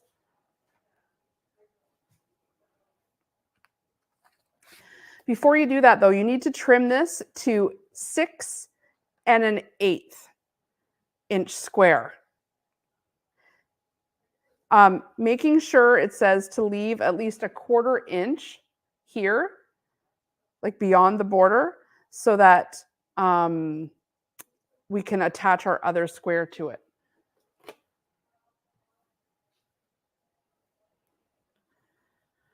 Oh, I'm losing my ruler. Where is it? There it is. I think this is 6 1/2. Oh, 5. Wait, 1, 2, 3, 4, 5, 6. Yeah, this is only 6. So I need 6 1/8. So I'll have to use my big one.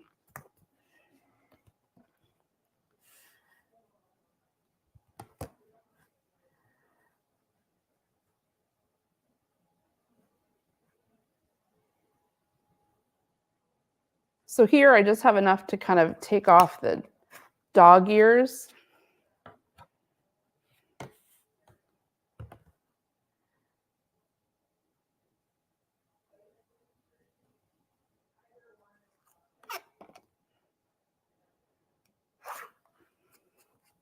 Trimming off basically just the dog ears. And I'm using the ruler line here just to see where 6 1/8 is.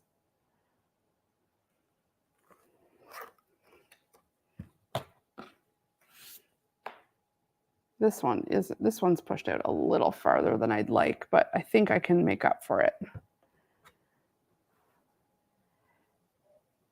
So I've got 1, 2, 3, 4, 5, 6 1/8. So I can trim this.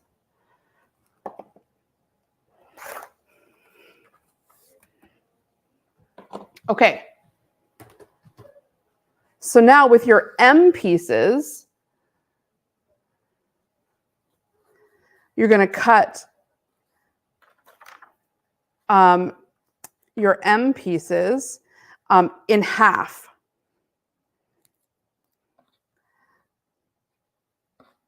So you can layer them up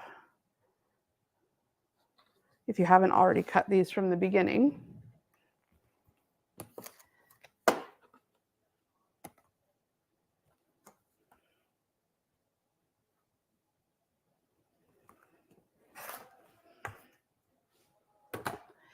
And then with this unit, you're going to do exactly the same thing that you just did, this sort of awkward triangle sewing. So if you want to find the middle again,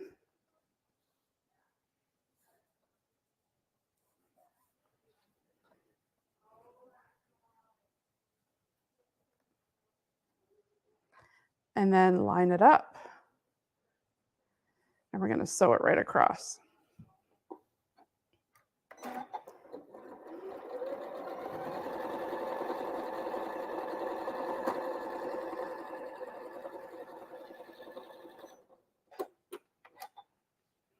And you'll press out towards the blue, and essentially you'll get here. So let's just add the last one to this one. Line it up.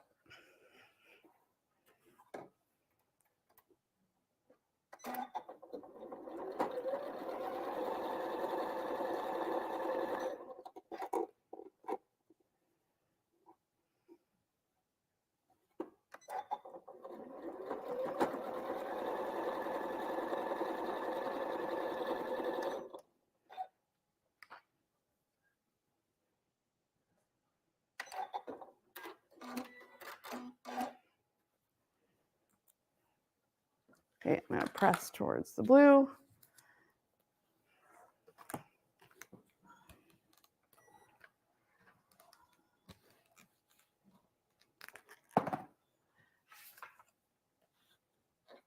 And now we want this to measure out 8.5 by 8.5. So whatever we have to trim off here to get it there, we want to make sure that we've got at least 1/4 inch on this side so we don't lose our points anywhere. So just be careful of that. So this is an 8.5 inch ruler. So let me find the center point here if I can.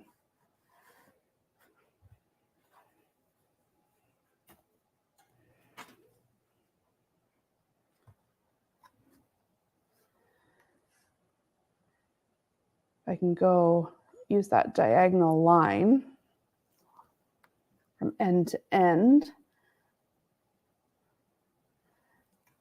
Then I should be able to get 8.5 right on the money.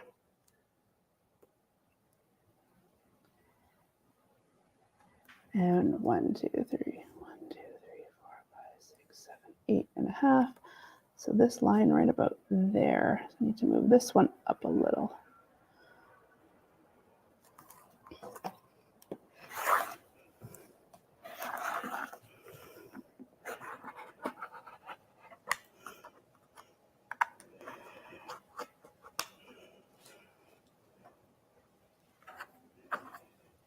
And then I just need to do this side.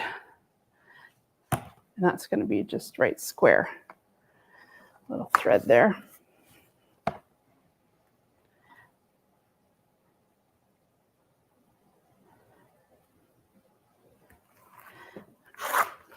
Okay, so that's trimmed to 8.5.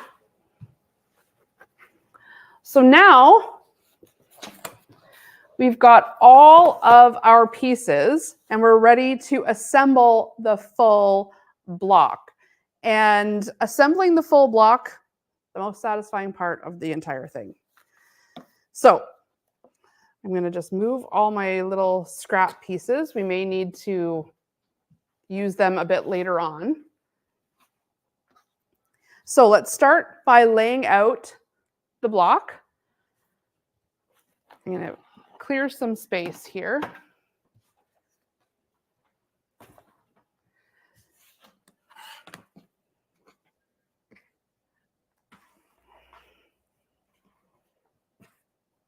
No small feet, but lots of leftover fabric.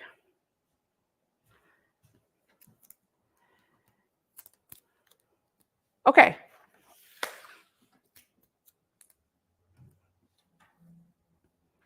We'll start with the center. And our corners, middle unit, middle, middle.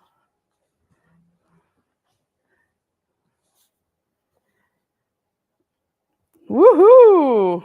All right, that looks good. Okay, so now we're really just going to take it row by row. So I'll start with this bottom row, and let's go right sides together. And we can go right sides together each row and chain piece this. Make it a little faster, so each one, sewing that 1/4 inch.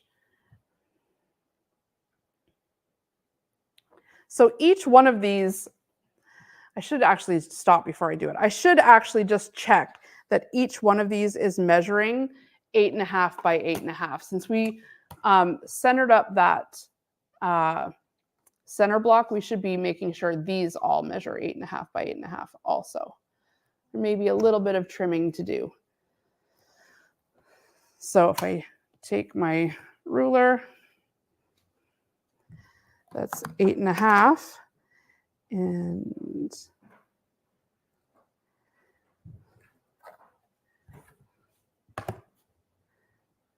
use that center line.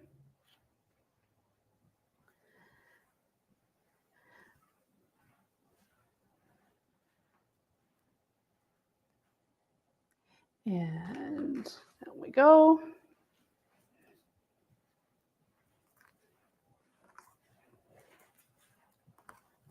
And you can trim off any extra.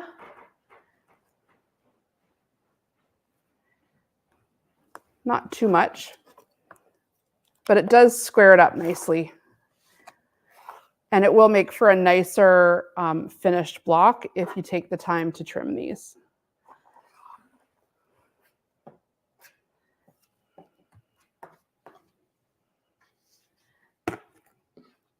Okay, one.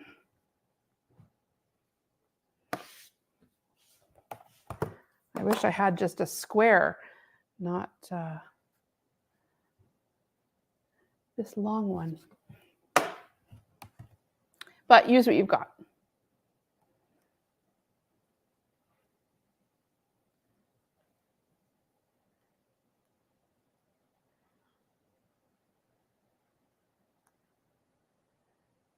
This one's pretty well.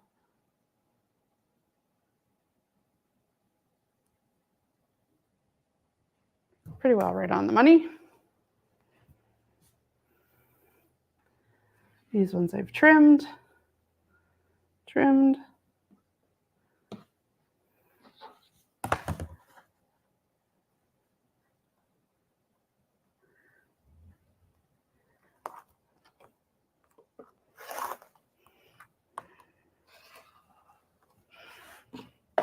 Sometimes they don't need much.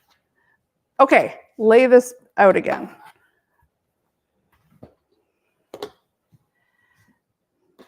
So top corner, go, bottom corner, center,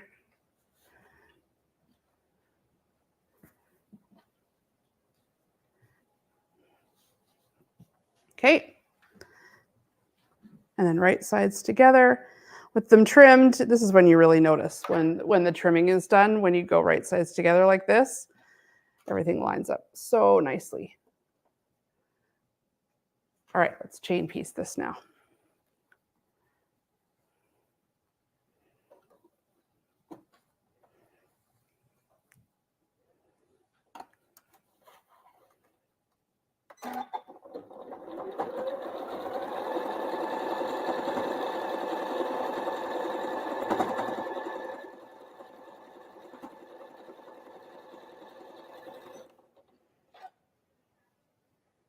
Next one.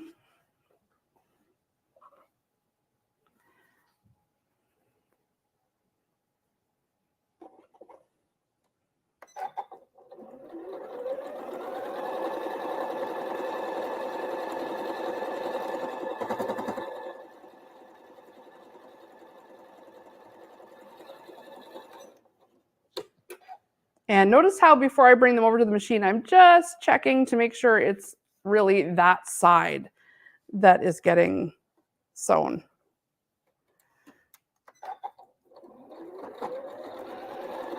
It's no fun having to pick out at this stage because there's so many seams that you're sewing through. So just check.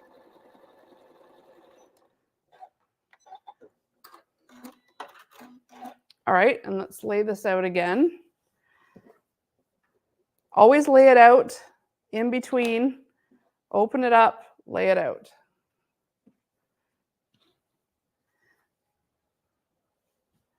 Aha. Look. Darn it. This needs to be facing in. See, I did that too quickly. It really does matter. You have to lay it out. Maybe you guys saw that when we were screeching at me. That's okay. At least the whole thing isn't sewn together. This is a quick stitch rip. Although I find it harder when you've got a lot of seams to do a real long zip to rip it out because it kind of catches. Plus, I think this seam ripper has seen better days. I've lost the cap for it. It's just a tiny little bit, so it's even smaller in my hand. That kind of stinks. All right, turn this the right way. There we go, Jen. There we are. Okay. Or I could have left it as a, can you spot what's wrong with this project? Winner gets a free seam ripper. Okay. Just one more time.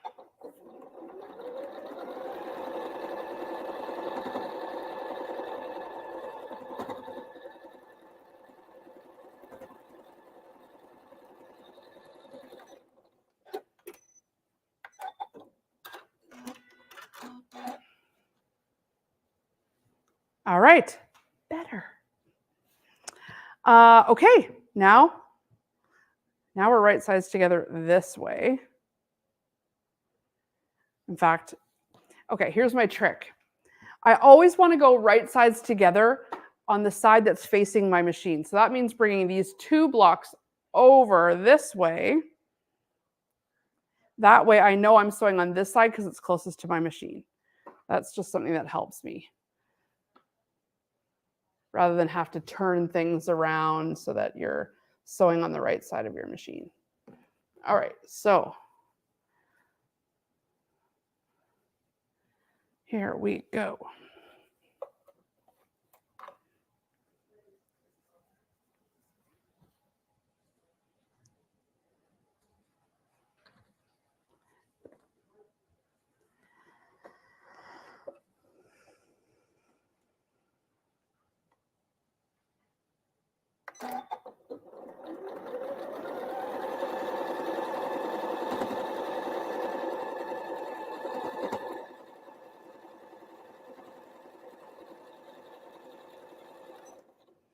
Okay, next one.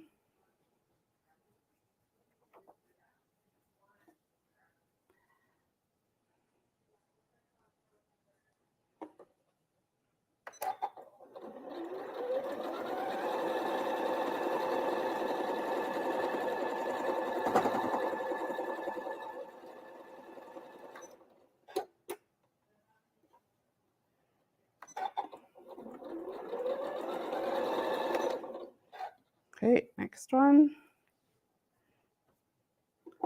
And this is where you'll see, I mean, the trimming helps, but if you have anything to make up in the seam allowance, just be conscious of that.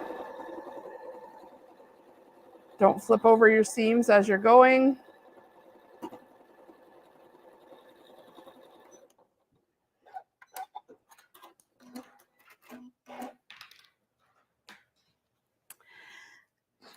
And now for the pressing here, let's lay this out again. Top, middle. We need to press before we go on. Bottom.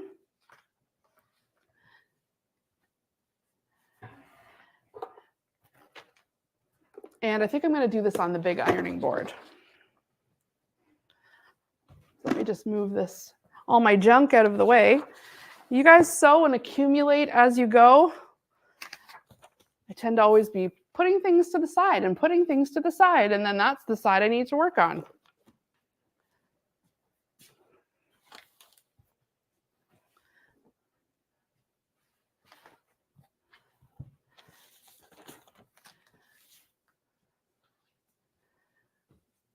Okay, so what it would like us to do, according to the arrows, is for the top row, we're going to go in towards the middle, then out, then in. So the center row goes out, the other two rows go in. So let's bring it over. This one's going in towards the center.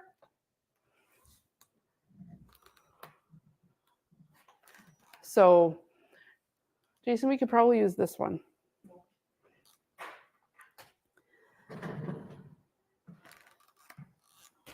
I don't think we have it clear. So we're going in towards the center, and just take a second to make sure everything else isn't just flipped.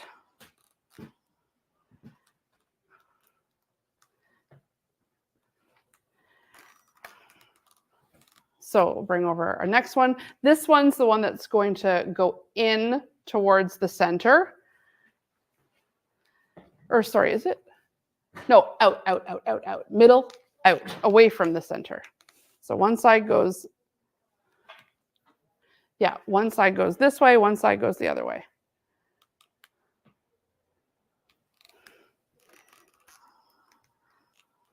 So one side goes this way, which means this one side goes that way and one side goes this way. Okay, sorry. The top one, the seams go in. The middle one, the seams go out. So we're right the first time.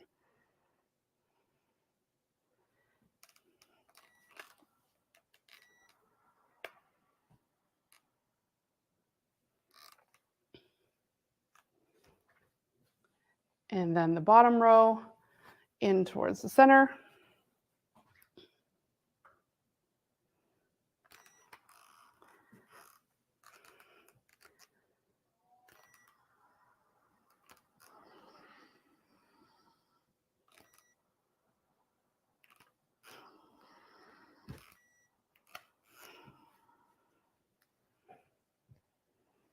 All right, now let's lay it out again, and we're going to nest these seams. So it doesn't matter which is the top or the bottom, it's the same. All right, right sides together, and we'll nest those seams.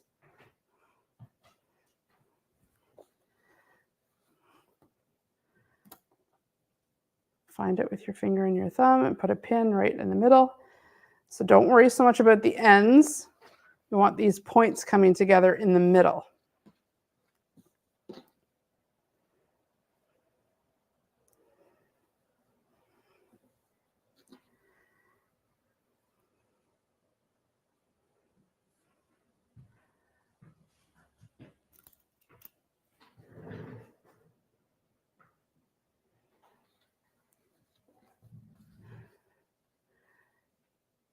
And then if you need to put a pin to kind of keep it straight along the way, because it's kind of a long way we're sewing this time. And you can see like my one end over here, it's not totally flush.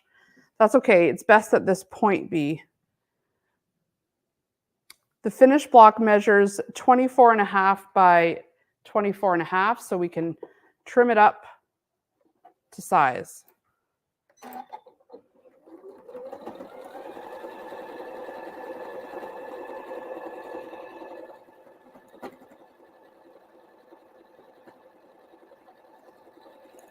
Oh, I'm about to bend that seam over. Don't do that. So If you have your homemade stiletto, this is where this comes in handy, where you can push that right back down. Make sure this is lined up. But we don't want those seams to flip. But it often just will catch on the presser foot, so you can hold those down with your stiletto if you have one. Don't run over your pin. Get rid of that pin.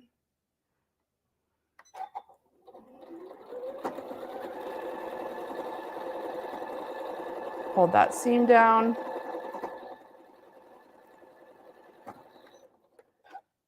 You can see how far I'm off my end here, so we'll have some trimming that needs to get done there. I mean, it's bound to happen with a big, big block like this, with all these different quadrants coming together.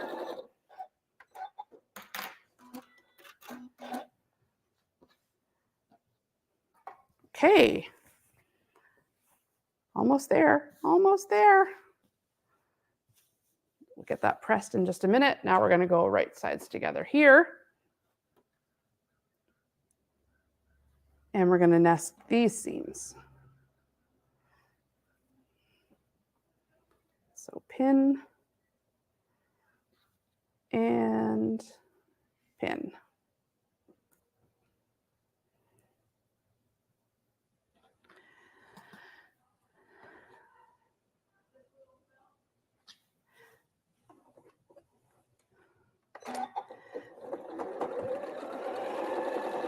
And I'm just going to bring my stiletto back over here because there's all these ones in a row that could be flipping out. Just hold those down.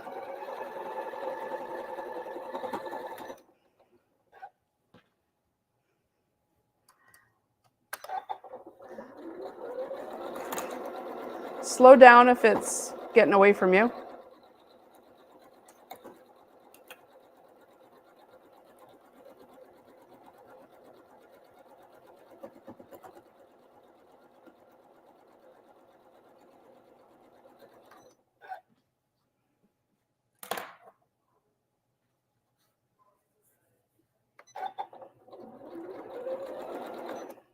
Take the pin out.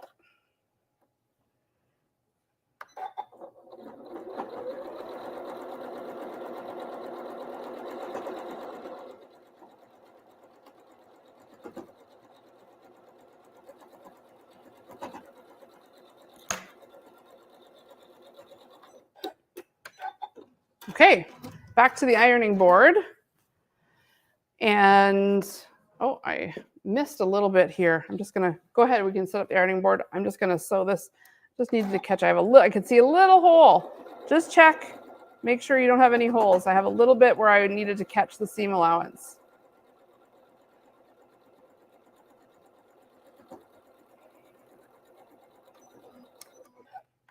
No shame. No shame if you have a little hole. Okay, so it wants me to press the seams out. So away from the center.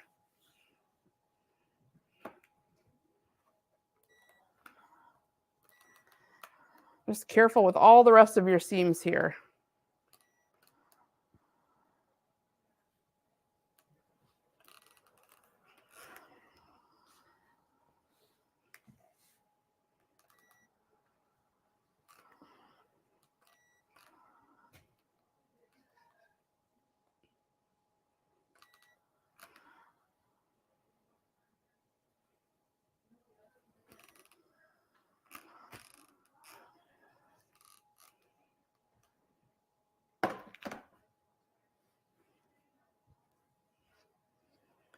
I have a little wee spot here I need to catch.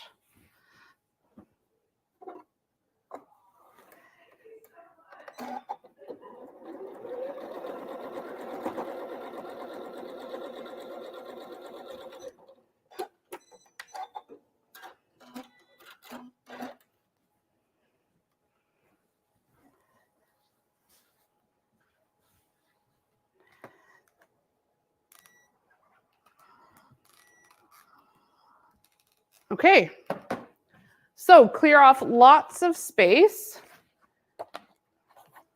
So you can lay out your blocks, and we're going to trim them if we can. This is only a 24-inch mat by 36, so we'll have to do it one way at a time.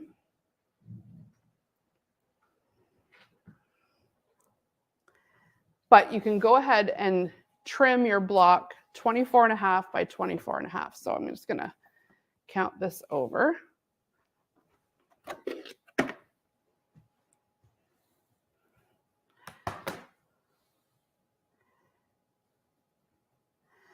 So 34.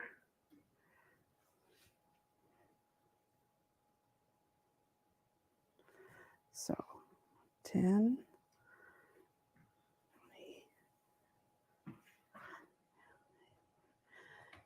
So we've got a little bit to maneuver here.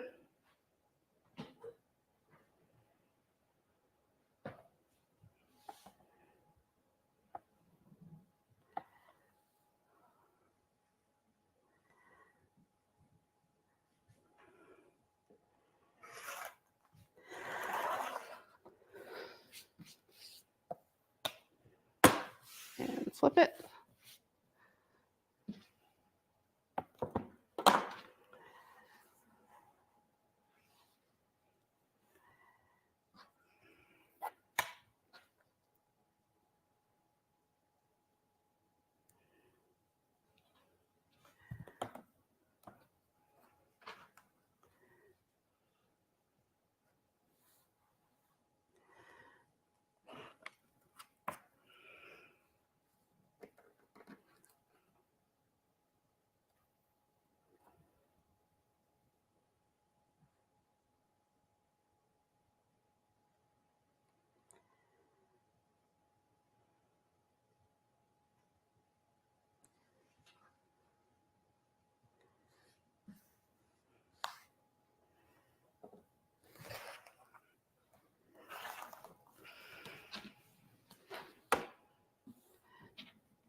Just trimming off the edges. So we've got 24 by 24 and a, sorry, 24.5 by 24.5 inch square.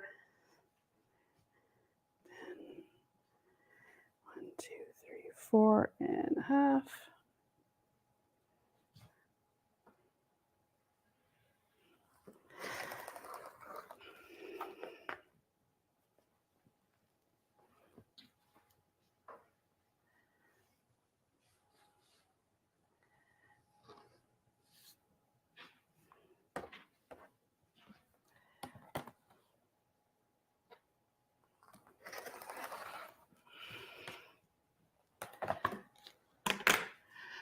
Okay, now we've got 2 blocks, 24 by 24.5 by 24.5.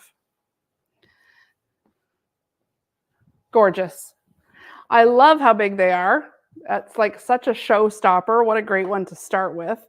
To be so big, such a big dramatic block.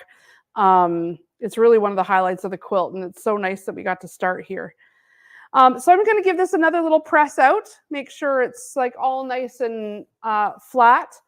Maybe give it a little spray with some flatter, and then it'll be nice and crisp. And I'm going to set it aside and get ready to do block 2. Thanks for joining me for block 1.